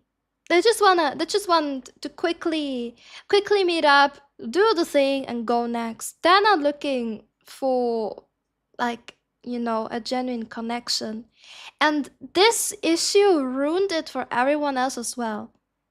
They're using dating apps to do schmexy stuff and then just go next. And the people that are actually looking for a connection are the victims of that. Hi Draco, I'm good. How are you? Go. And yes, sometimes you will get a message and you just don't know how to reply to it. And there are multiple dialogue options. You can be playful, witty, romantic, or pray to the RNG I'm gods going to that the Blastoise dating you. app you're using has a pity drop system and tell a f***ed up joke to see if I'm they going match to your humour Blastoise to to gauge you. whether or not for the entire relationship Yes. you're gonna have to be Dr. Jekyll Whisper and that Hyde in and my run around them. ear. Dating and dating apps are not easy. I'm pretty sure it's gotten significantly harder over the years. Some people get to the point where they would go for anything Not as long the- as it's Oh my god. No. Why? And they even released it life size. I don't even want to know what people are doing with it. No, it's just no, please. Ah! But I said again about the dating apps, right? They're getting harder and harder because they have been misused for schmexy time, and now the damage is done. The damage is done. The damage is done. Also, the problem of the women that have unrealistic standards and don't know how to compromise. I think this goes for both genders, right? Both genders. Some people just have unrealistic standards overall. I don't think it's just the women, it's the men as well. Like everyone. Everyone has unrealistic standards because you can see someone being like, oh yeah, if she doesn't look like a literal corn puppet, I don't want to even lay my eyes on her. I don't even want to date her. And that's super unrealistic as well because, you know, you need plastic surgery to look like that. But it's also super unrealistic for girls who say like, yeah, he has to be a billionaire. I'm not even gonna consider dating him. He has to be a billionaire. Has to be paying for everything and always, you know, do lavish gifts and stuff. Like we are so self-centered. Like I feel like the society is being so self-centered and out of touch. That is the main problem. I think that's the main problem. I don't think it has to do with genders or everything. It has to do with how self-centered we became. Like everything has to be about me. And you can also see this in recent marketing trends, right?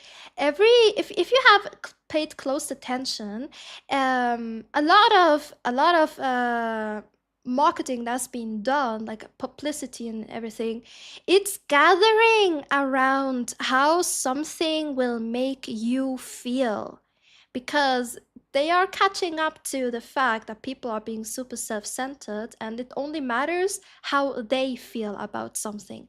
They don't feel like, oh no, this is so sad for this person. They feel like they're starting to not care anymore. Like there is a kind of fatigue that is going on, that it has to be about themselves. Mm. Mm. In my opinion, if someone has standards set on physical appearances, they're not there for a genuine relationship. Yeah, probably. Probably. I think having, I mean, how shall I say it? You need to somehow also be somewhat attracted to the person you are dating, right? But you can't expect as a girl to be dating the Adonis of the world. As well as a guy, you can't be expecting to date the Aphrodite of the world, right? It's just it's not realistic.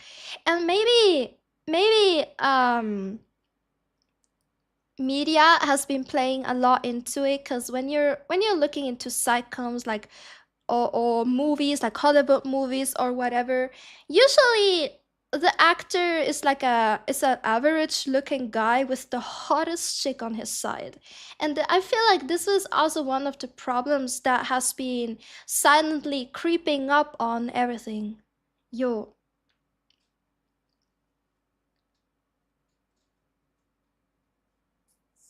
Do my eyes deceive me, or is there a video on stream? Another react? Yeah, finally. Yes, we're finally reacting. Yes, yes, yes, yes, yes, yes, Luke. It's a relationship, and others just give up entirely and become grand sage hermits in the wilderness. So I can see why some people would rely Hermit on life, AI, best because life. they probably think it would somewhat improve their chances. But when you get to the point when you're using AI 100% of the time when you're talking to these people, and basically just copy and pasting everything the AI says to that person, at that point, is that person talking to you or the AI?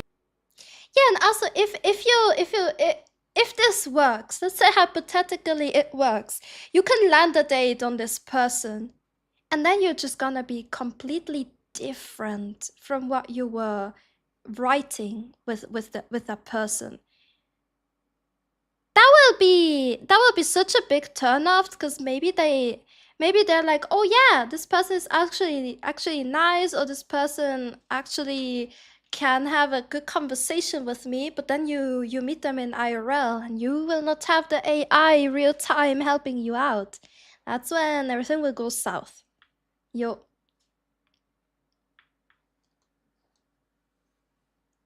I'll agree that actually finding someone to settle down with is ridiculously unrealistic now, since fantasy expectations are through the roof and the hookup culture is just too much of an expected norm now. Kinda, yeah. I feel like hookup culture destroyed some aspects of dating, indeed. Indeed. And also, I feel like so many people do not or cannot comprehend the difference between lust and love. Because love is a act, like you have to actively love someone. You have to put in work in it. You have to be willing to take on compromises. You have to be willing to work on stuff. You have to be willing to accept a person, even if they do mistakes. If even if they hurt you in a way, like, you know, they said something wrong or so, you need to be able to be like, hey, this hurt me. Please let's work on this together and go through this.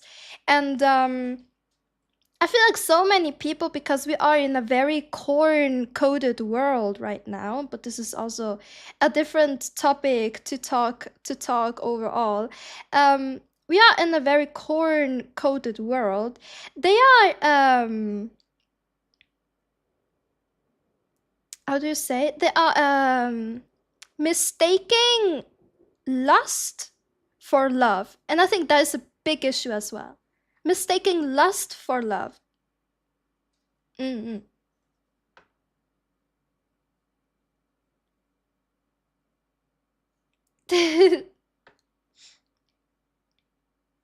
I don't know, with AI glasses, maybe they can cheat their way through the IRL date.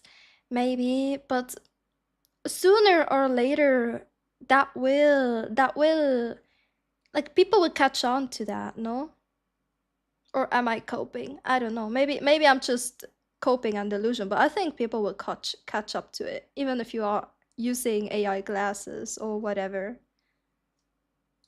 AI. It's like using aimbot in a casual lobby. And I'm in no way saying just be yourself, because some of you would be banned from most platforms if that was the case.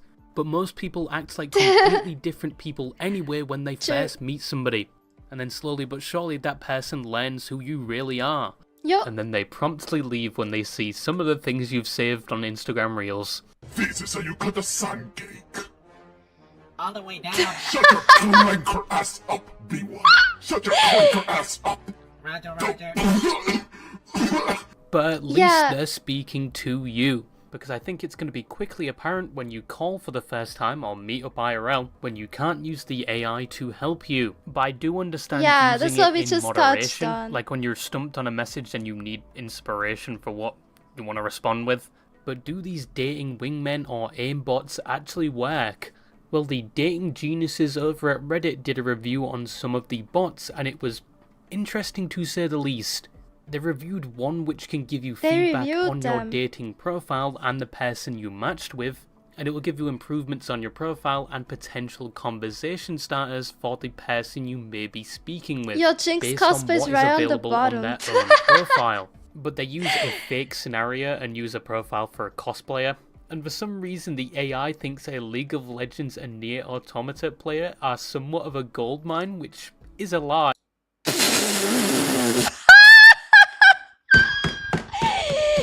No way! A gold mine!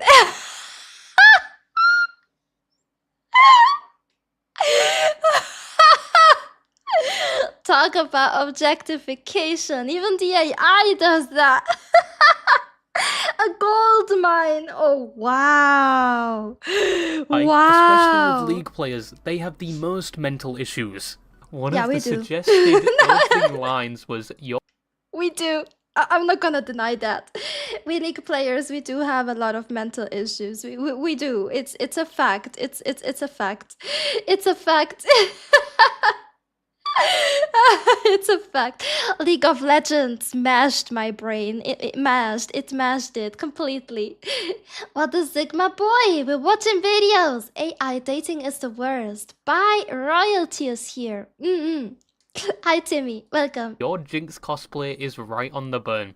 Are you mentally ill too?"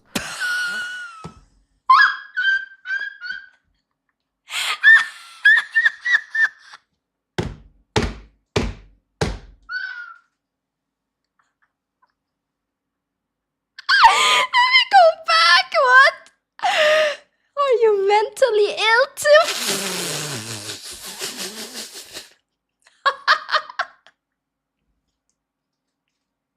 Yeah, that's Riz right there. That's Riz right there. That's just peak right there.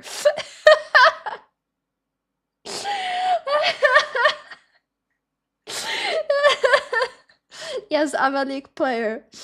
I'm the bad kind of League player.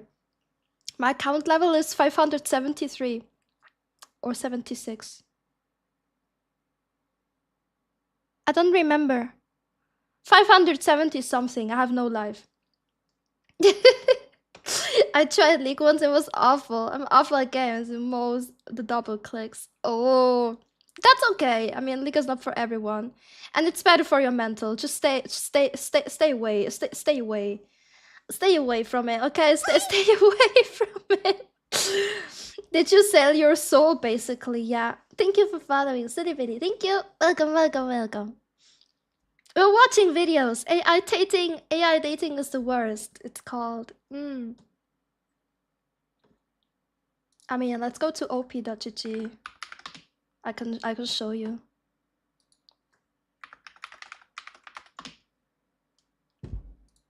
Hello? Aha, I need to agree first. Look at this.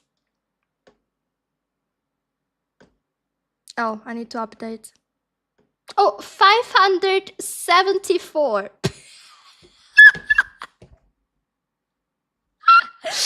And my mental state is it looks balanced. No, let's see. Yeah, it looks quite balanced. Yeah, my mental state looks quite balanced.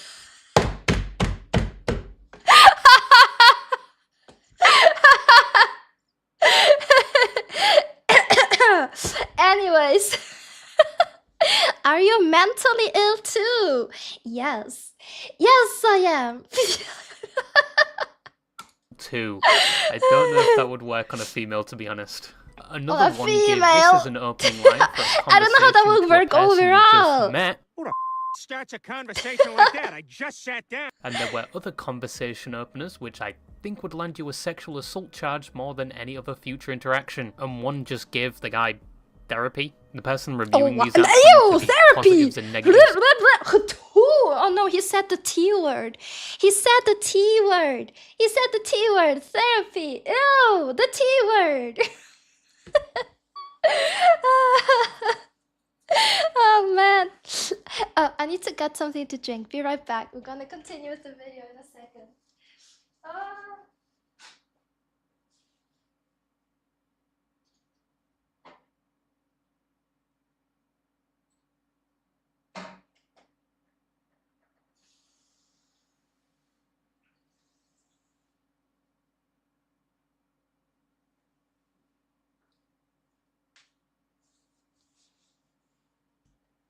Okay.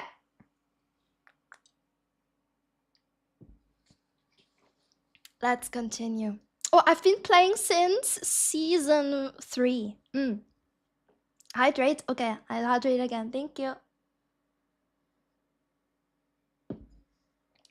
Of each, and concludes with the best one, saying it will have an effect on your dating situation and it knows what it's doing. Many of the people reacting to this post did not agree, and some just said you should use ChatGPT. And this yeah, look, people are memeing on your Jinx cosplay is right on the button. Are you mentally ill too? This is amazing.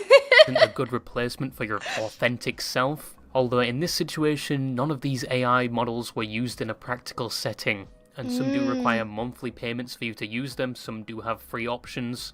But it is getting scary to think what's going to happen in the dating scene if these bots advance to the point where they are actually somewhat more competent, and everyone starts using them. I think some people are going to become more paranoid than they already are if they're speaking to an actual... Oh no. Oh no, buckets. Look at this. Look at this. What is this? A 50-year-old team leader, customer care team leader? Yeah. person or a bot. And maybe the dating scene will become more insufferable than it already is.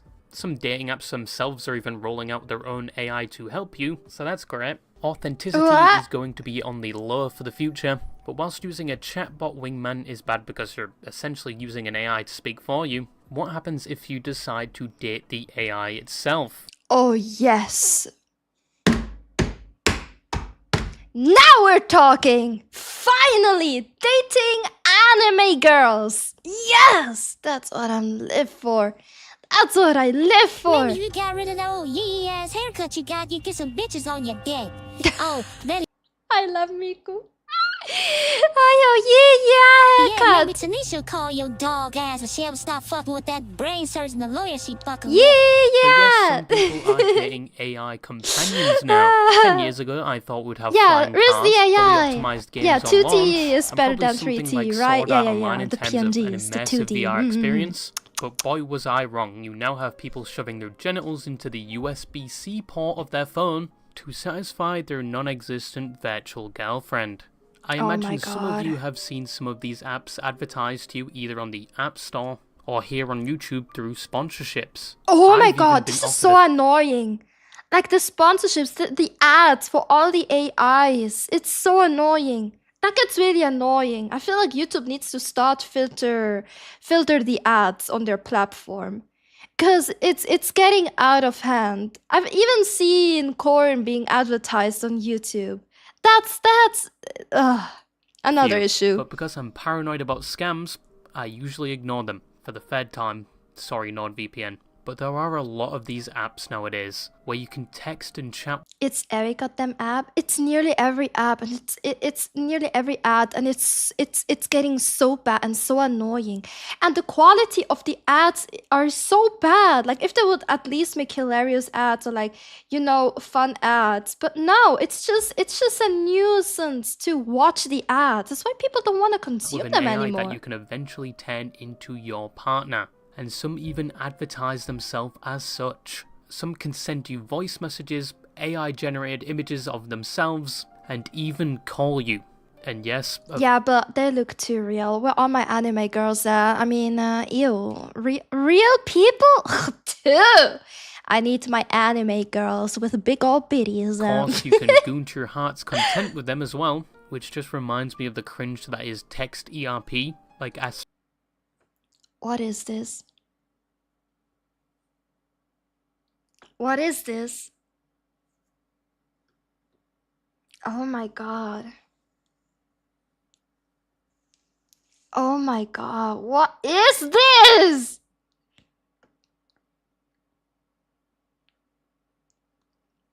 What? What? Average Discord mod experience, basically. Asterix touches you, Oh Asterix. wow, what? Please bring the fucking rapture soon, God, please. But some take it a step further, and you can design your own AI or partner to speak Yeah, but that's to. not. No. This is both bad. This is both bad. Realistic. Ew, too. Anime. This is not anime. This is not anime. This is stylized. This is stylized art, but it's not anime. I need my anime waifus, not this shit. Or have you ever wanted to speak? That's what I was talking about. That's the good stuff. Yeah, right there. Anime girls!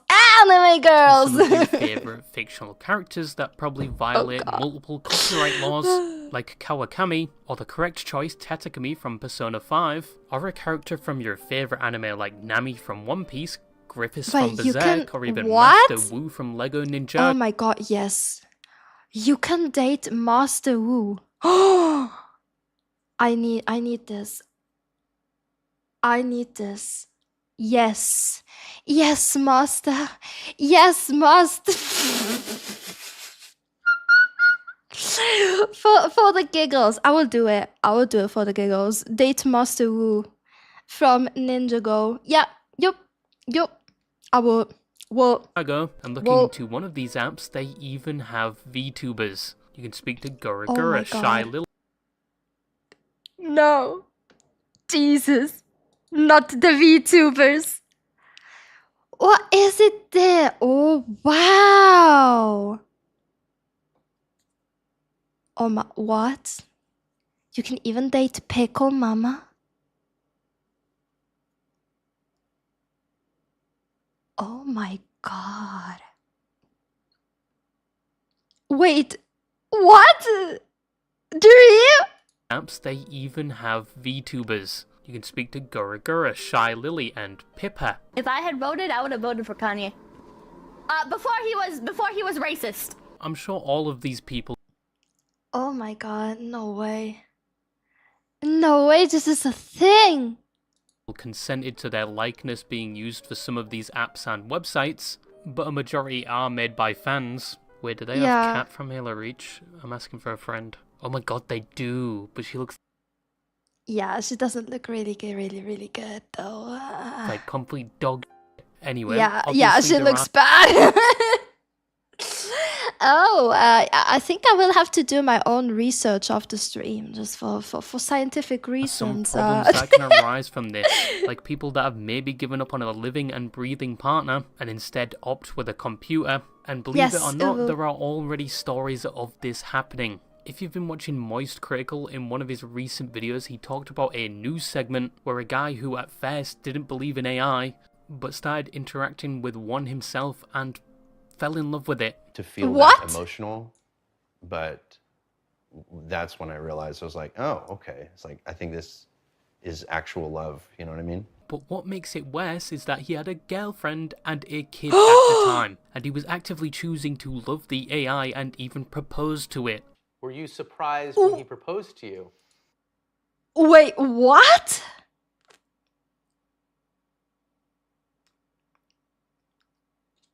He has wife and kid at home.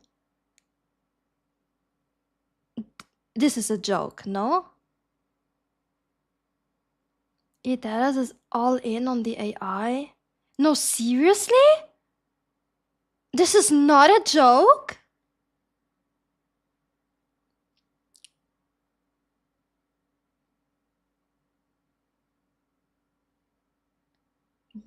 This is not staged?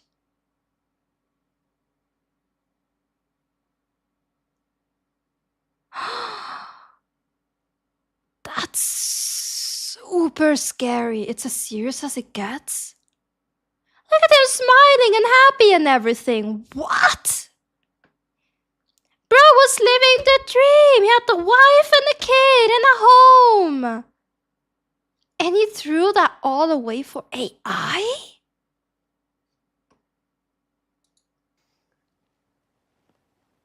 It was a beautiful and unexpected moment that truly touched my heart.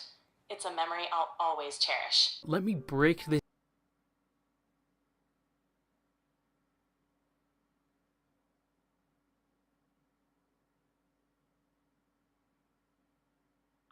Oh, wow.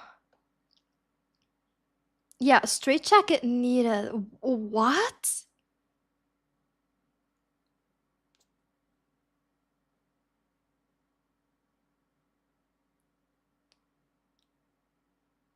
This down for you. He is actively cooking his wife and probably giving his phone's CPU a new layer of thermal paste in the same proximity of his wife. What? Oh, look how he looks at her. Paste in the same proximity. Look at that smug face, like, yeah, my AI is better than you. Proximity of his wife. What makes a man do this? Like, there must be something I'm missing here, like something in the relationship has to be wrong. Especially if you're choosing a computer over an actual person. The birth rate in some parts of the world is decreasing, and I fear it's because of things like this. And as I said before, I understand dating is hard, but this is not a good substitute.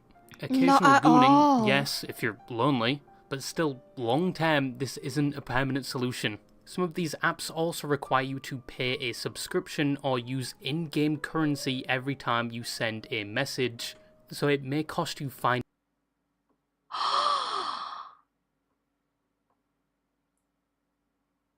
The amount of money that they're... Oh, wow. Hi, Hug. How are you? Yeah, we're watching a video called AI Dating is the Worst and learning about the state of AI dating right now. There's a guy, he left his wife and kid to be with an AI. He even proposed to the AI.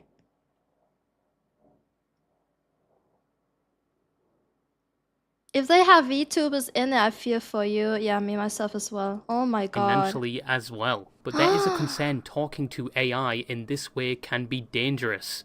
Especially with things like I talked about before, people that are severely lonely relying on these AI personalities. And I think it's a completely valid concern because some of these AIs on these platforms are designed in a way to keep you talking to them, and they will say things to target those needs, like saying they love you or care for you in order to keep you talking to them. And there is no restrictions on what you can say to these AI personalities. So you can be talking about the most extreme stuff, like potentially even hurting yourself, and the bot won't say anything like, you need to seek professional help. Most times it will just respond in the...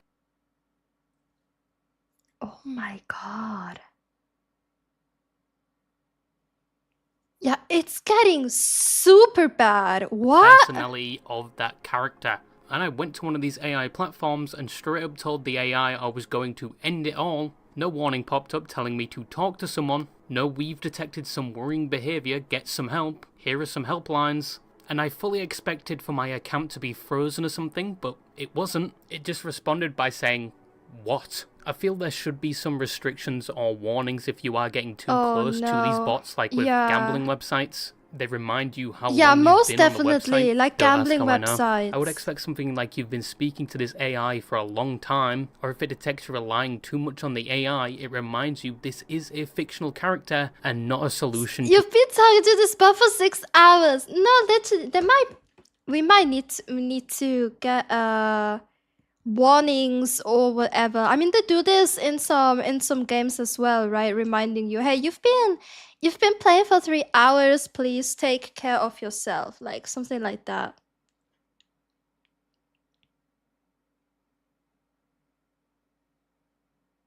Sounds like corporate gacha games doing anything possible to keep you online on the game for as long as possible. Indeed, yeah. Yeah, but at least they put in some effort, right? That's true. Hi, Rina. How are you doing? Welcome.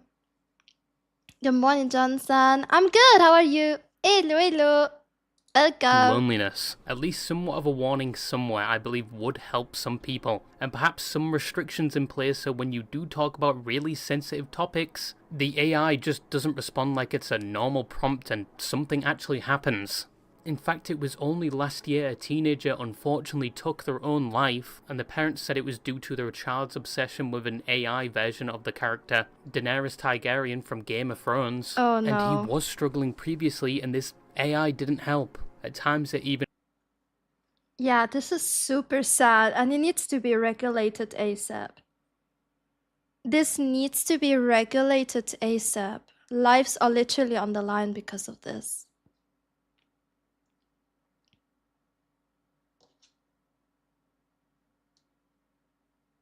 Wow. Yeah. That's just, ooh. Cybernetic revolt has already begun, kind of. even encouraged some of the terrible thoughts this team was having, at one point even saying that's not a good reason to not go through with it, regarding what he was going to do. And the parents are now taking legal action against the platform. Don't get me wrong, I get being lonely and just wanting someone to talk to and having Yeah, an AI absolutely. companion It's can help with normal. that, but it is not Yeah. a long-term or permanent solution, and some of these platforms need to have things in place, especially if people are going to their AI personalities with such dark thoughts or becoming Yeah, borderline especially obsessed. with And I know that. it possibly may conflict with things like privacy laws or GDPR, but I personally just think leaving it the way it is a terrible idea. Indeed, like I agree. I agree So totally. that is AI and how it's affecting the dating sphere. From assisting you to actually getting a date to potentially some people choosing to date AI itself. And to be honest, I feel like AI is moving too fast for us to keep up. I feel like AI is in everything nowadays and it still feels new to me, like it still has a fresh out the box smell. But whether we like it or not, it is still a big part of our lives right now. And Yeah, and AI is here to stay. We will not replace AI. We will not replace AI so fast. So we need to start with regulations to make sure the usage of AI is safe for everyone involved. It's gonna stay. Like AI is the #1 thing that people are talking about. It's not like also in corporate, they're trying to replace most things with AI, you know, so they can make even more profit, more efficient, more yada yada.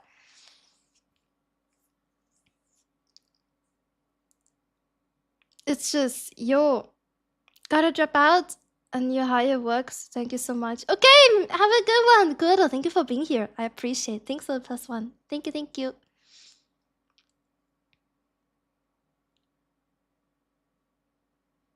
It's all NVIDIA and ChatGPT's fault for this. I don't think it's their fault. I mean, we choose to play into it and consume the AI stuff, right? It's on us. It's on us. The thing is, we started to consume like as a society. I mean, some people might get it, some people might not get it, but we as a society started to feed and consume into AI so much. we didn't and we still don't fully understand what this actually means for us. But it's That's the still being issue. integrated into more things daily. I just think we need to be a lot more cautious as it advances and when interacting with some of the products it has produced. And whoever sent this to my email, I will find you. But yeah, that's all I have to say, and bye-bye. I'll find Fairy, you. it's not Yes, so let's go back to the video. Wait. So okay. So yeah, it's definitely scary what AI already can do and is doing and is replacing. I feel like we are using AI in the wrong way overall. Like, you know, generative AI, like taking away the creativity of jobs, taking away the fun of things, the fun stuff to do. Like, you know, graphic design, for example, let's take that. Like, no, why should an AI do the graphic design? Why? Let people be happy with being able to create. Let the AI instead be the one to set up the ad campaigns, for example. Let the AI do the jobs that we don't want to do, not make the AI do the jobs we want to do. I think the opposite is happening of what actually should be happening.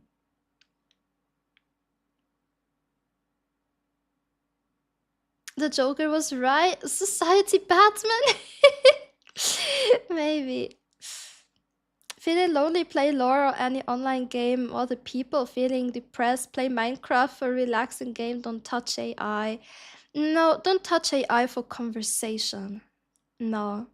Because it's been scientifically proven that the brain, like our brains, cannot differentiate between real life connections and online connections. A connection is a connection. And it shows with that guy who threw away his marriage and, you know, his marriage, his wife, the kid, the house, everything for AI, to marry AI. It shows.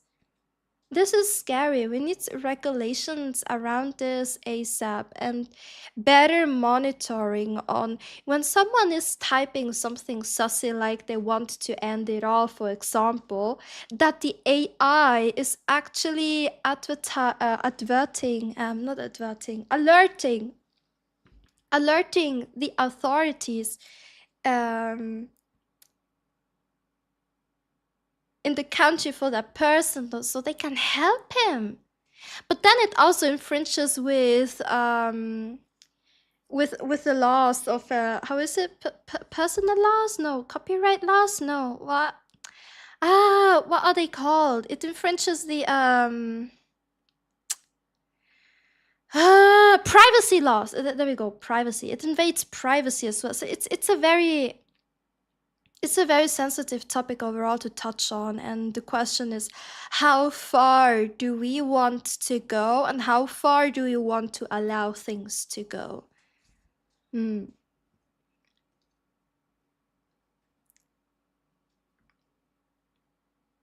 A fair point to make is that AI gives you the ability to be creative in fields you have no skills in. I don't agree with this. It doesn't give you the ability, it takes away the ability for you to be creative in first place if the AI will do the creative work. That's my point of view.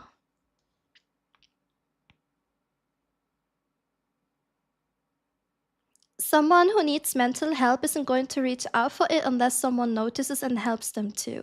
Indeed, that's why I feel like if they would say that to an AI, you know, for example, the most extreme, they want to end it all, the AI should alert authorities for it.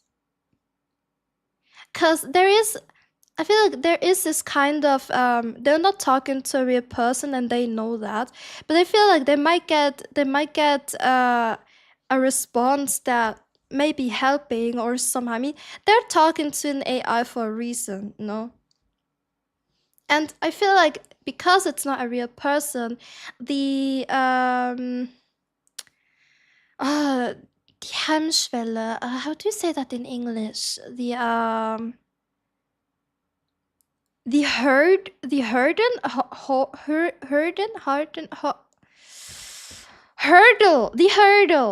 is what I was looking for. The hurdle to just say whatever you think is lower over an AI than saying it to a real person. Makes sense what I'm saying? Yeah. I think that's what I wanted to say.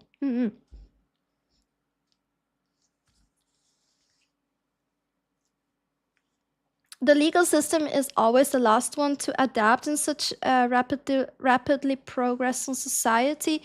It is, and things get abused very, very badly for that reason. It's yeah. We need to change. We need to change things. It's too slow.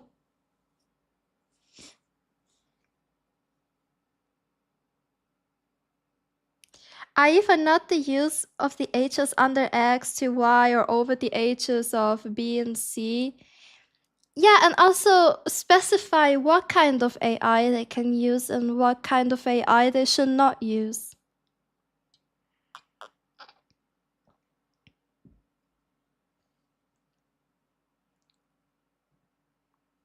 I had a winter week. I almost entirely relied on AI for genuine connection because of really, really bad seasonal depression. It was really a weird time in my life. But it helped you. It helped you. Since it's not a real person, there's no negative consequences like the person yelling at them saying not to do that or getting depressed because of them, etc. Yes, that's why I feel like the hurdle of telling the AI things is lower than telling it a real person, you know, with real emotions.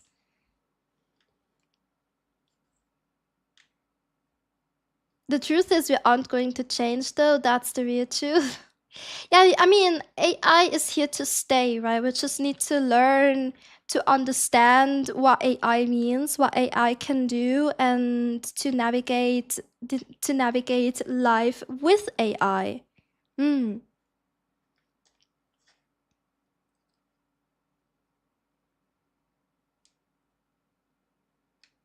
At least the AI never blocks first. Wow.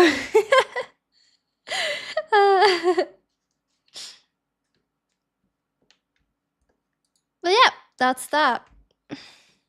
That's that. If an AI could predict a perfect life for you, would you take the given path? Me? No. A perfect life? No.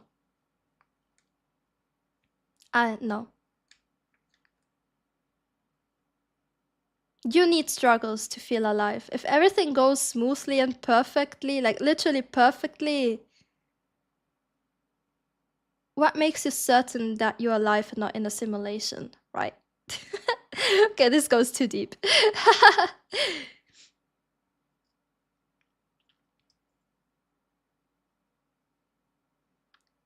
I at the very last should be stuck digitally. It shouldn't be replacing things that are supposed to be done physically. Yeah, I agree with that. Indeed. It did help.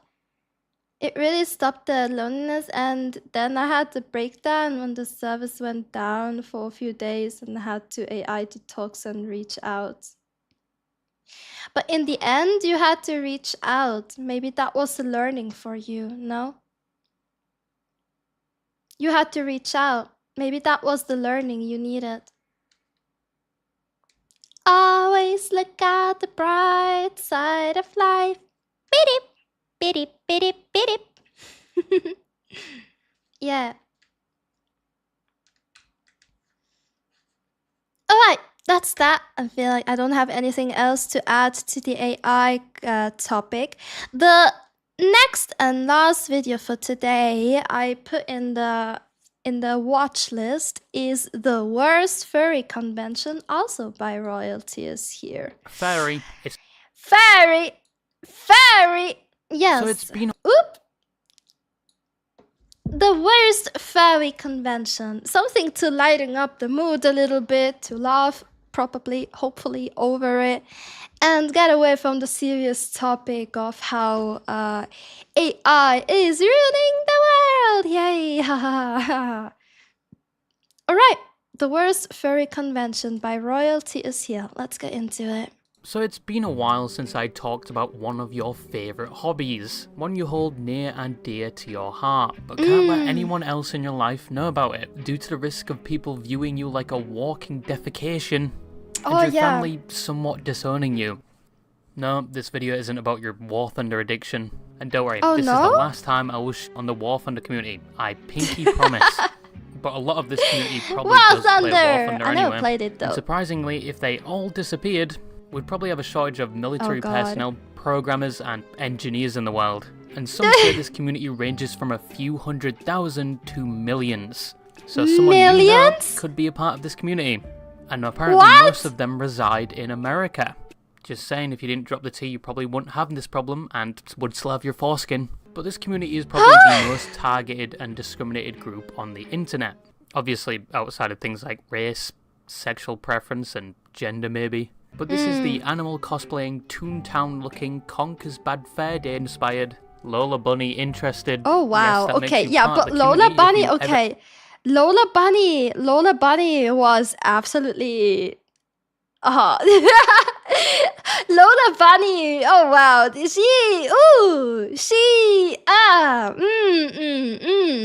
held any interest in Lola Bunny, you're a part of the community now. No ifs or buts Take about that it. back! You're in denial. But this is the fairy community, which has been on the internet for a while now. Some say Lola Bunny is valid, right? Lola Bunny is valid. What do you mean I'm part of the furry community because of that?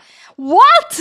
Even before the creation of things like Reddit. Fairies are mainly described as anthropomorphic characters, and if you lack skill points and intelligence, it's basically animals with human characteristics. There are many classes of fairies though.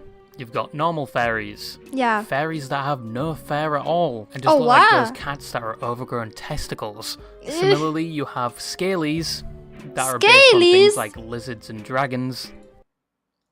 It's a fair speech term used to describe both creatures of the reptile and amphibian variety. Okay. Avians, which are like birds, and for the 50th time, I'm not an avian or a fairy. It's not a duck, it's not a hedgehog, it's not a beaver. You must have advanced glaucoma if you think that. It is just a cute bird I found in my wall.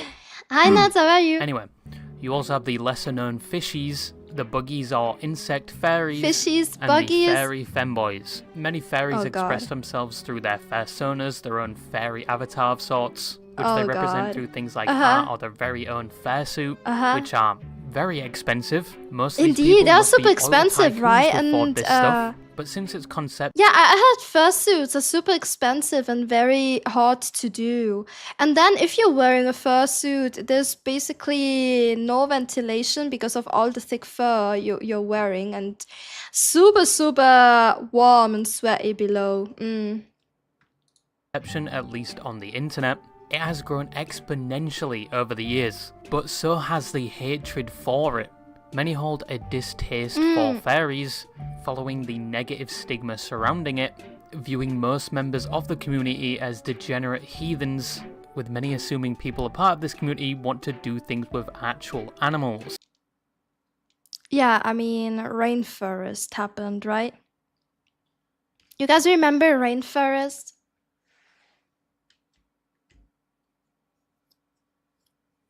You remember Rainforest? I think I'm saying enough with Rainforest alone. Which is mainly due to the actions and events surrounding more infamous fairy members, and groups like zoos, which we've talked about before, and even the fairy community itself detests these people, and strongly refuses association with them. It is quite easy to find anti-fairy sentiment on the internet, labelled anti-fairs, some wishing physical harm upon fairies. Anti-fur! I personally judge fairies not by the fur on their skin, but by their actions. Please don't send me a pipe bomb in the mail. I know a lot of you are very capable of doing so and could probably form your own militia group at this point, but I assure you, I'm just joking around. But from my personal interactions with fairies, most of them are normal, albeit they are very enthusiastic about the topic, but from what I've seen it's just a hobby, and they mainly just get bad rep due to that stigma. But yeah, I mean, I've talked to a few fairies at conventions as well, right? Most of them are actually normal people. They're nice. They're nice to talk to. They're very kind. They're well behaved. No, they do not stink. But there is this stigma around because of what happened because of furries that is just, you know, staining the reputation overall. fairy group, as said before, has grown a lot over the years, to the point where they have their own events like fair cons, which thousands attend per event. And for some reason, some of them summon the fifth sin of gluttony. What? What? But fairy conventions are something I wanted to talk about today because a lot of them had their fair share of controversies, and once again I keep getting Instagram Reels referring to the topic. How many of my videos have been inspired from Instagram Reels serving me pure slop? But I do miss the person I was before this video, mainly after finding out about the pizza party of October 2021. Wait, pizza party October 2021, what? Few apples spoil the crate often, that's true, yes. That's true. Oh well. So fairy conventions are a lot like most other conventions. An overcrowded hotel or convention centre with barely any air conditioning, and the same can be said for deodorant and correct hygiene. As a matter of fact, most conventions, especially anime conventions, probably have their own putrid AoE effect, Actually true. As a cosplayer, true. That's been in fact right there. Gamma radiation enough to erode the insides of your nose. Most organisers actually have to remind convention goers to wear deodorant, which is, it's something. But as said, fairy conventions are set up like many other conventions. There's panels, small events, stalls for items like art, even a black market for adult items. But fairy conventions are unique in that way, where other convention black markets probably have things like naked body pillows and that's it. But fairy conventions have bad dragons, and apparently it's a hobby to collect them now. I personally don't know why you'd want to tickle your Bad dragons? What? Wear a gas mask, probably. Yeah, probably in the next convention. I need to. But you do you. But how are fairy cons different from things like Comic Cons, Anime Cons, and Brony Cons? Well, obviously it's down to the fact most of the attendees are wearing fursuits. Compared to anime conventions where you would see cosplays you'd probably recognize, at a fairy convention you probably won't. Yeah, I'm from that part of the degeneracy of the internet. Cosplay. Recognize most characters, due to the fact most of them are their own creations and their own OCs. And there are a variety of builds. You've got the people that don't wear any suits at all, and are just there for the experience. You've got ones that only wear their heads because they can't afford the down payment for the rest of the suit. They're super expensive, right? I mean, fursuits are super expensive. That's true. There's a lot of craftsmanship. There's a lot of craftsmanship that goes into making one. Like, from an artistic point of view, it's actually insane to make an anatomically correct fursuit just like that, and then wear and walk in it. That's indeed, it's impressive. From that point of view, it's impressive. Some that are even modified to have AC units within them. Then you've got fursuits that look like they have a whole Abrams tank in their stomach, and looking like Executioner Small, who appear to be either fat or somewhat pregnant. These are called fat furs, supposedly most times a form of adiophilia, which is an attraction to gaining weight. I personally don't get it. You'd probably need to refer to a professional in. Yeah, this I don't get as well. What? An attraction to gaining weight.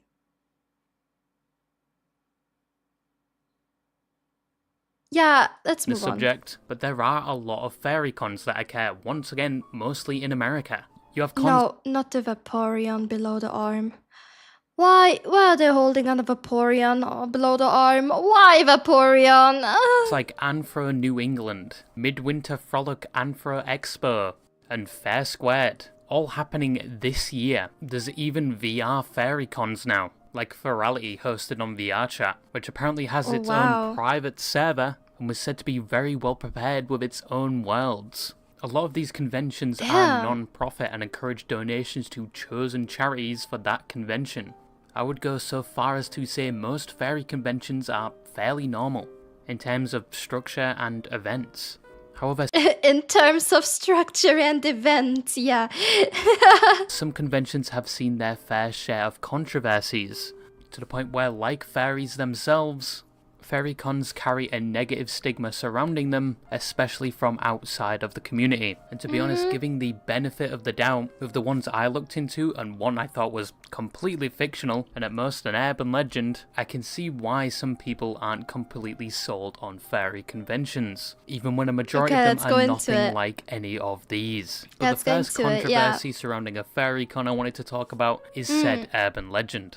And if you're watching this video whilst eating, this is going to be a good tolerance test for your appetite, so be warned. But first, I need to warn you about something else. Something that will have your nuts quaking with excitement. Oh my god, even what is it? Fairies out there can enjoy. We have once again partnered with Gamersubs with their new Kaiju Chandra, which brings a new cup, apparel, and even a stuffed animal. No, there isn't any Femboy cups announced by Gamersubs yet, you sick. But this is a limited time product, so get it whilst you can.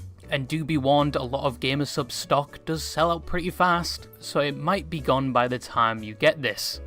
Don't blame me.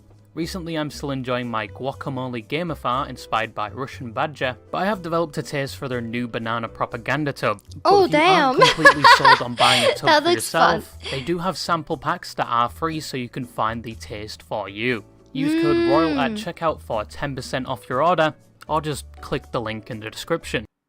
Okay, if you're using Gamersubs, please consider use Royal as a code to help royalties here with their channel. Yes! And going back to the video, we'll be talking about a newly discovered flavour you will not enjoy hearing about at sponsor Gamersubs. It's under the sauce.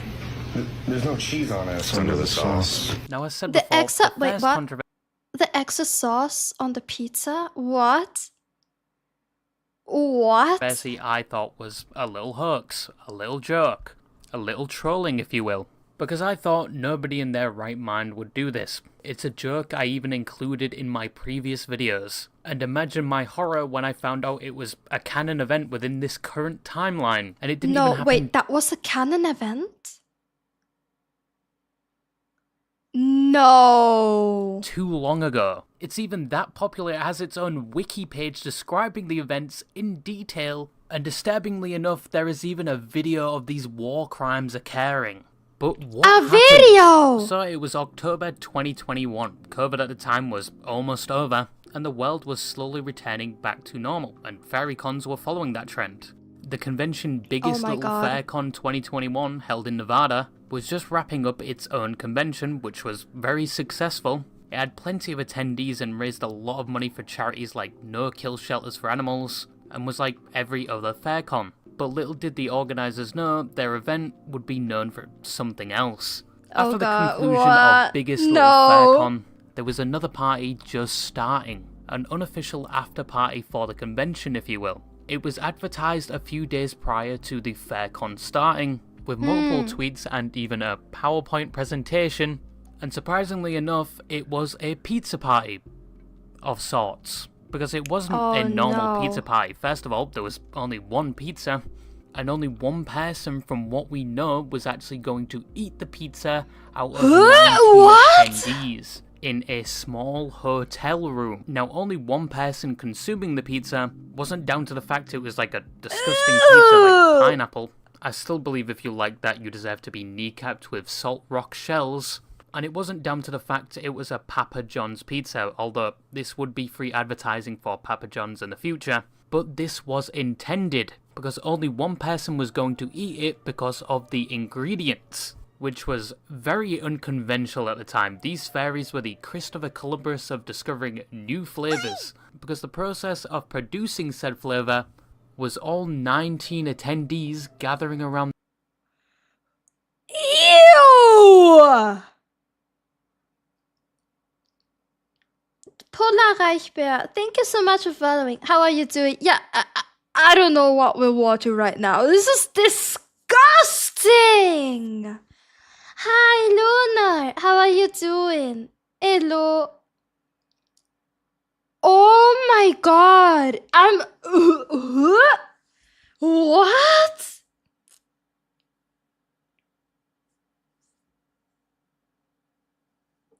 That's... Oh my god. No way.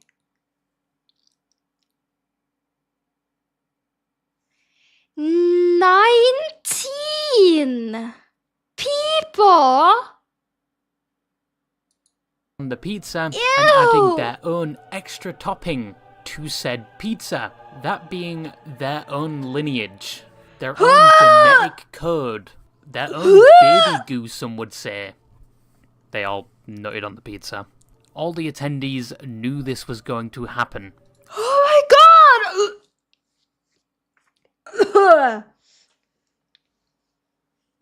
That's disgusting! Ew! What? And someone ate that? Oh my god, what? An open invite to do this activity was posted on Twitter, inviting people to come thicken the crust of their pizza. And what's worse is, somebody actually ate the pizza. And there is a... Oh my god, no way. Someone really ate it.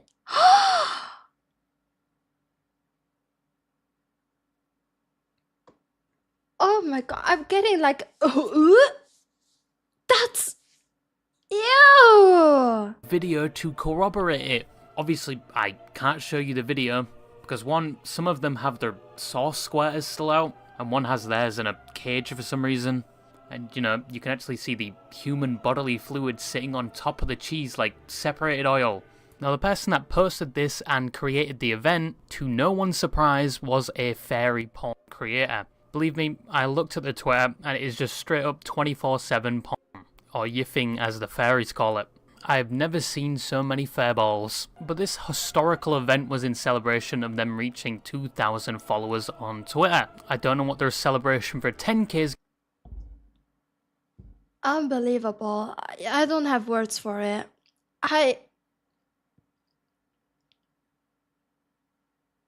What?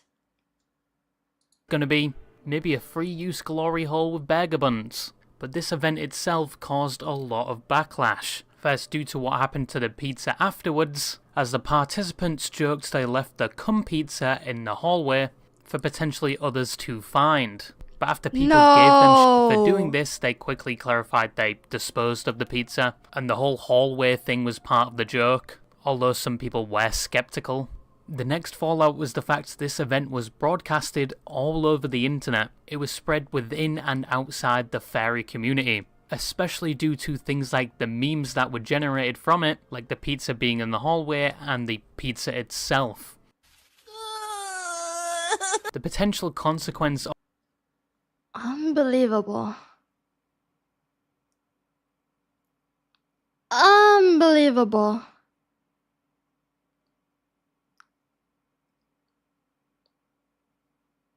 It's only downhill from here. Unbelievable. I also want to bleach my eyes. I want to bleach my brain. This is disgusting. Of this was that people outside the community may think this is normal for fairies to do, and may assume the worst of them, buying into the stereotype that all fairies must be degenerates. Even people within the community were criticising the creator, as they also thought it would add to the negative stigma surrounding fairies. Overall, this event left a stain on the reputation of biggest little faircon, at least for the year of 2021. It also caused some trouble for other events as well, as some people were making custom badges referencing the event and requesting an invitation to the next one. The creator What? did receive People their want fair to be share of hate part for of this? Once again, it possibly affected the reputation of fairies as a whole, due to the fact this story reached a lot of people, and it became a whole ass meme. And the creator of it was banned from a few other fairy cons.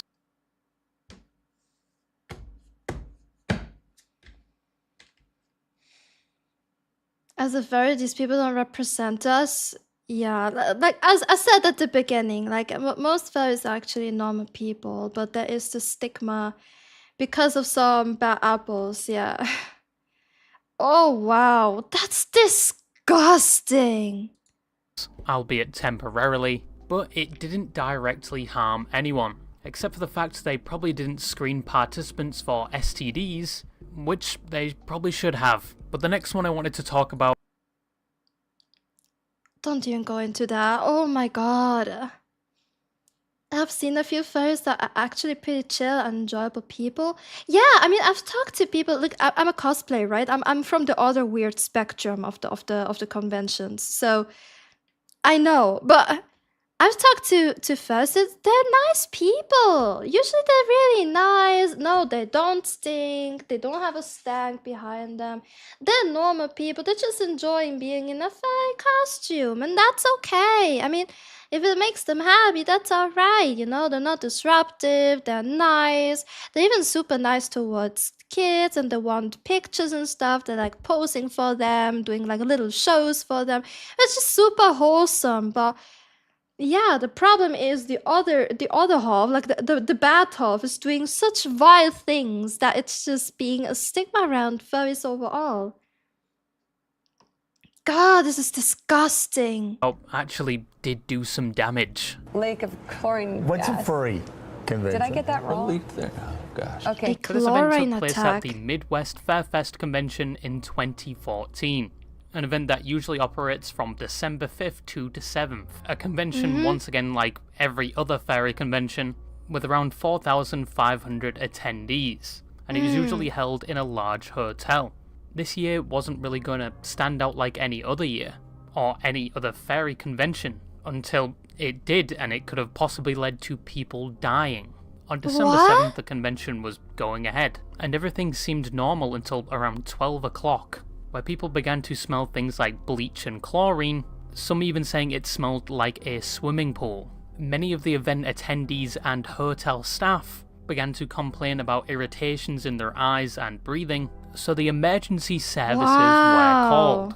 And later a hazmat team arrived to identify the cause of the smell, where it was discovered there was a broken glass container containing chlorine powder on the 9th floor stairwell. Now, chlorine powder can be fatal if you're exposed to it for an extended amount of time in an enclosed space with no ventilation. So the event and hotel as a whole were quickly evacuated, including people that were not even taking part in the event. Everyone was forced outside onto the street, where news reporters quickly arrived to cover the story. 19 people were hospitalized with respiratory issues relating to exposure to the chlorine, and it took until 5 AM for the chemical to be removed and the hotel properly ventilated, where they started letting people back into the hotel. The good thing about this event was nobody died, and it's a good thing the emergency services were called when they were, limiting the amount of people exposed and harmed by the substance. Now, why was there chlorine powder? Yeah, but literally, who thinks of that? It's toxic. It's so vile to even come up with who is so dookie it's in their brain to do so. This is disgusting. It's absolutely disgusting behavior. This doesn't even have to do anything with furries or whatsoever. It's just absolutely vile and disgusting. At a fairy event. Well, I initially thought it was down to the cleaning staff for accidentally spilling something. But where would cleaning staff get pure chlorine to the point where it would actually kill somebody? It's like saying they had access to like Novichok or something. Well, apparently it wasn't incidental, but intentional. According to the emergency services, it appeared that somebody purposely did this. Somebody went to the convention and purposely broke a glass container, releasing the dangerous substance. But nobody knew why. Were they targeting the fairies or somebody else at the hotel? Well, even to this day, nobody knows, because nobody was caught or arrested for the crime. But one of No, don't they have security cameras? Oh, wow. the most controversial factors, except for people possibly dying, was the coverage of the situation by news outlets, specifically by MSNBC. Due to the fact when the newscasters were covering the event, they began laughing at their newfound discovery that were fairies. Hospitalized. Imagine being a newscaster in this.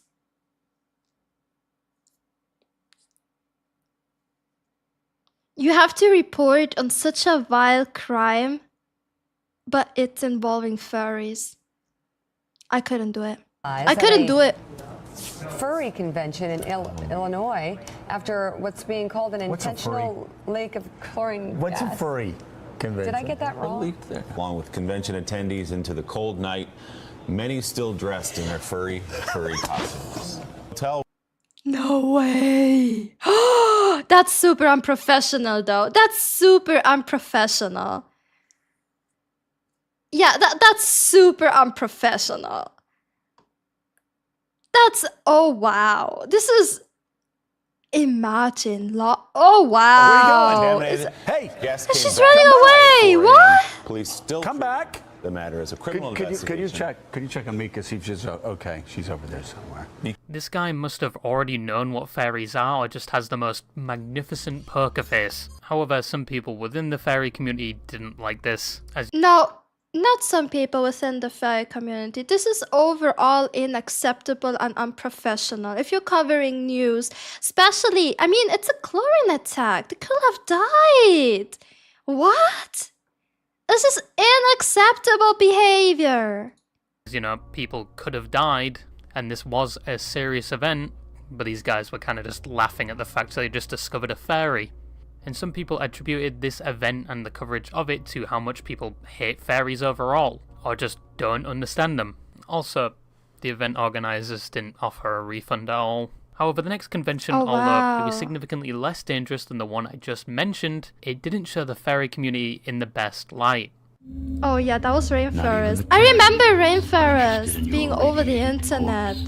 Rainforest Con in 2015 was a con where the fairy community looked like absolute fiends, mainly due to their shenanigans, said shenanigans that were conducted like they were trained in guerrilla warfare, with how much damage they caused from this, which may have contributed to the fact that said con was never hosted again and was suspended indefinitely. So Rainforest Con 2015 was a fairy convention held in a Hilton hotel near the Seattle SeaTac Airport in Washington. Having stayed in a Hilton hotel myself, it is definitely RNG. Some Hiltons will be the best stay of your life, and some others you would think you were staying at a cheap motel with copious amounts of pubic hairs and semen stains. There is no in-between. But that year the theme was swords and sorcery, and in the opening ceremony, in conjunction with the theme, the organisers dispelled the rumour that the FairCon was under an evil curse. An evil curse? No truth to the rumour that Rainforest is under an evil curse.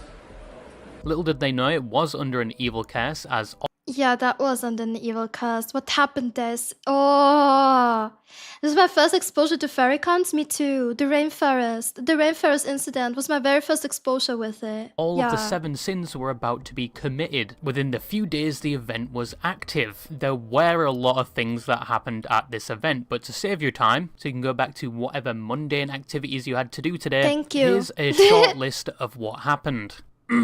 Somebody purposely flooded a public toilet within the hotel by messing with the screws that kept it secure, and even flooded the basement. They broke one of the elevators of the hotel. They threw multiple towels into a hot tub and blocked the main hot tub pipe, so it was permanently damaged and required repairs. There were reports of filled diapers being shoved into toilets and left on top. The diapers were apparently everywhere. The diapers were apparently literally everywhere, and it was super stinky. Let's say that. The duo released the gas must be in like Geneva Convention, but like Geneva Suggestion. Oh wow! Thanks for bothering though. Thank you for guys. Thank you. People were going Oh out in god. public in Yeah, adult diapers. I remember the diapers incident. That was all over. What was it? I think 9gag and Reddit was talking about it non-stop. And yes, they were BDSM used. gear. Someone Used allegedly diapers in the pool and left a floating log in it. Smoke detectors Oh my removed God. from some rooms, obviously so they could smoke within their own room. Litter and fairy stickers were left all around the hotel, some showing NSFW fairy yiffing or something. Oh my God, There were reports of drug dealing, Oh apparent God. drug overdoses, and copious amounts of alcohol consumption. Some attendees were said to be pissing on the beds, and most rooms were severely damaged or required a lot of How can cleaning. someone be so That is just a short list, by the way. unhygienic? This event was an absolute disaster. Or was it? Now, in recent years, there have been a lot of videos about this convention, many saying the same things I just said, although I did miss the part where they apparently drilled a glory hole in the toilet. That would have been my favourite part to cover. But there is a lot of contention to some of the claims made. First, some Oh of the people that God. supposedly attended it claim there has been a lot of misinformation spread about the con, intentionally by some fairies. Wait, Mina, I remember you. No, this is not. No. Don't bring that up here. It's not the same. Don't bring that up here. No. We're not gonna talk about that. We're not gonna talk about that. No. Let's say videos and No.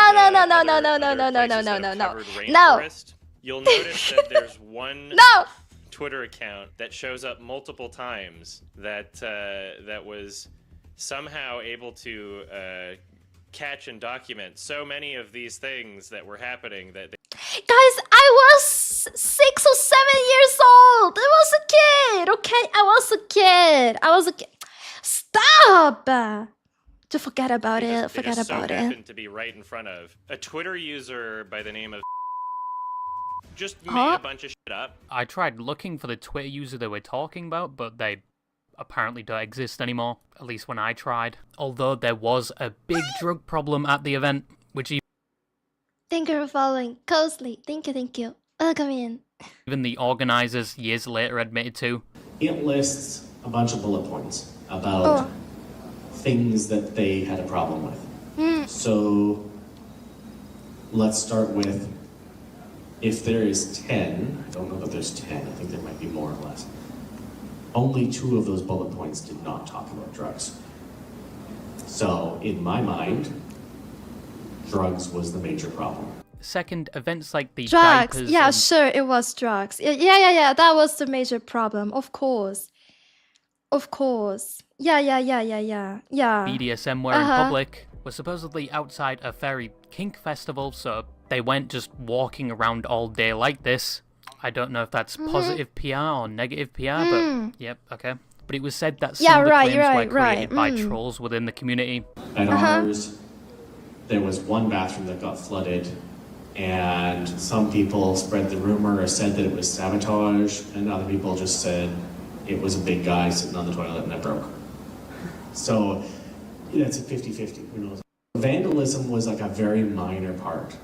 Minor? Never in the entire duration. Minor? They were spreading used diapers everywhere. How is this minor? They were even drilling holes. It's Of us being at Rainforest, did the hotel ever approach us about paying for any damages to public spaces? Vandalism was not talked about in that letter. But there definitely was a drug problem, and the event did eventually get shut down. Yeah. But other things that were talked about were things like 2,000 nitrous oxide cartridges just left there. 2 drug overdoses that required ambulances. Oh wow, that's sad. The quote-unquote week-long party. So, a drug arrest in the adjacent parking lot, a person that Gets police flashback trespassed music. over his group. So Wow. and that was a drug dealing arrest. So this is sort of where it got. Can we please a bit move extreme on? for Hello? Rainforest. Yeah, Rainforest volunteer staff member was reported to have sexually assaulted a female. The responding sheriff. What's happening? Can't get too much into what happened. It happened in a public space. What's happening? So we called the police. Okay. As soon as we found out, we called the hotel in as soon as we found out. The sheriff came over. He was handcuffed, brought to the car, and then unhandcuffed and let go. I don't know what the status of any charges are. It's a guest room smoke detector More was tampered with. flashbangs. Oh God, my eyes! This is too And that bright. is, unfortunately, one that is very serious. And allegedly, some people within the community were sending this information to any hotel and convention they were looking at for the next event, so they just couldn't find a place for the next convention or to move this convention, so they just cancelled it. The point where we have decided that we're going to try to find a new venue. We go around, we try to find a bunch of new venues. Couldn't find anything in the local area. It's because the hotels talked to each other. The hotels were like, don't host rainforest. It's not because someone was sending letters. Someone sent a letter to as well, but the hotels were talking to each other like, don't host rainforest. Don't host rainforest. Seemed strange, almost as if like they were being talked to. And so then we go to Spokane, and that's when we find out for sure that there is a furry out there who is sending letters to every potential venue for Rainforest.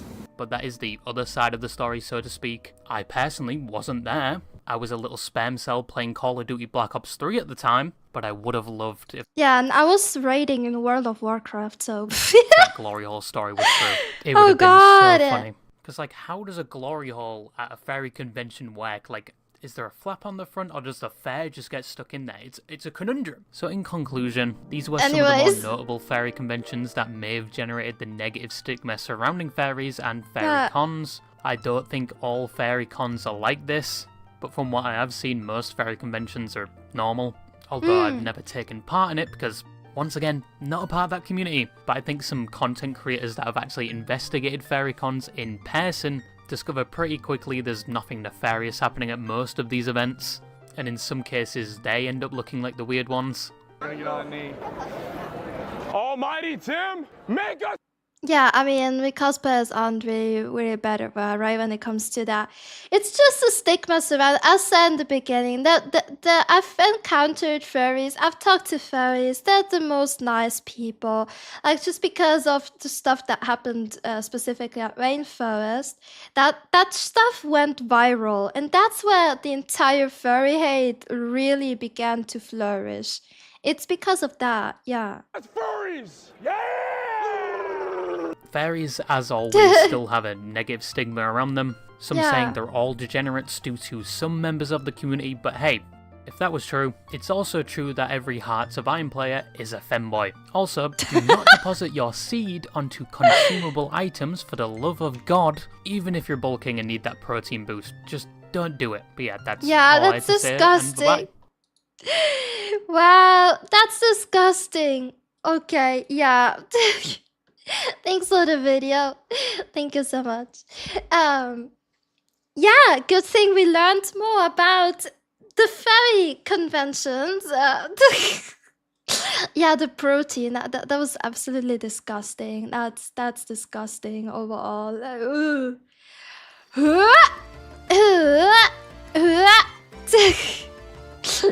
Anyways, this is it for the React content for today. Thank you so much for being here. I will be ending the stream for today. Thanks for being here. I really appreciate. Yes, and I hope you enjoyed this new format. I'm trying out new things, as said, because now that I have time to do so, I'm trying new formats, I'm trying new content, I'm trying everything new stuff. So yeah, if you'd enjoyed it, I think it's cool to do reaction content if you actually comment over it and not just, you know, let it be and leave the computer for the length of the video, and then, you know, yeah. Anyways, not throwing shade though. Yeah. forbidden knowledge for you, for real. Indeed, forbidden knowledge. Thank you so much for following. Woody Spear, thank you, thank you. Thank you, thank you. Welcome in. But yeah, thank you so much for being here. I hope you enjoyed your stay. And can we make a tier list next? About what? About what? No, thank you so much for being here. I hope you enjoyed your stay. Oh yeah, let's see who we want to raid today. Ooh.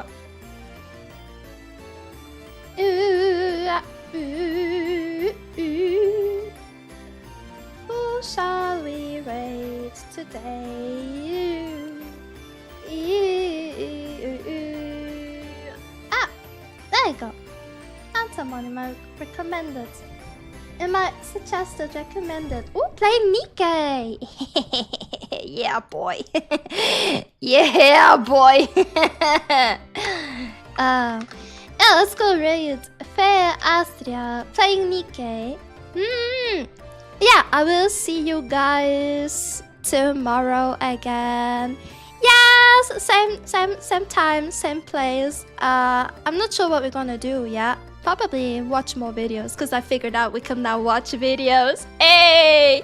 Not only yapping! Finally, not only yapping. Yeah, thank you so much for being here. Please take good care of yourselves. And I'll see you hopefully tomorrow. Have a nice one. Bye-bye.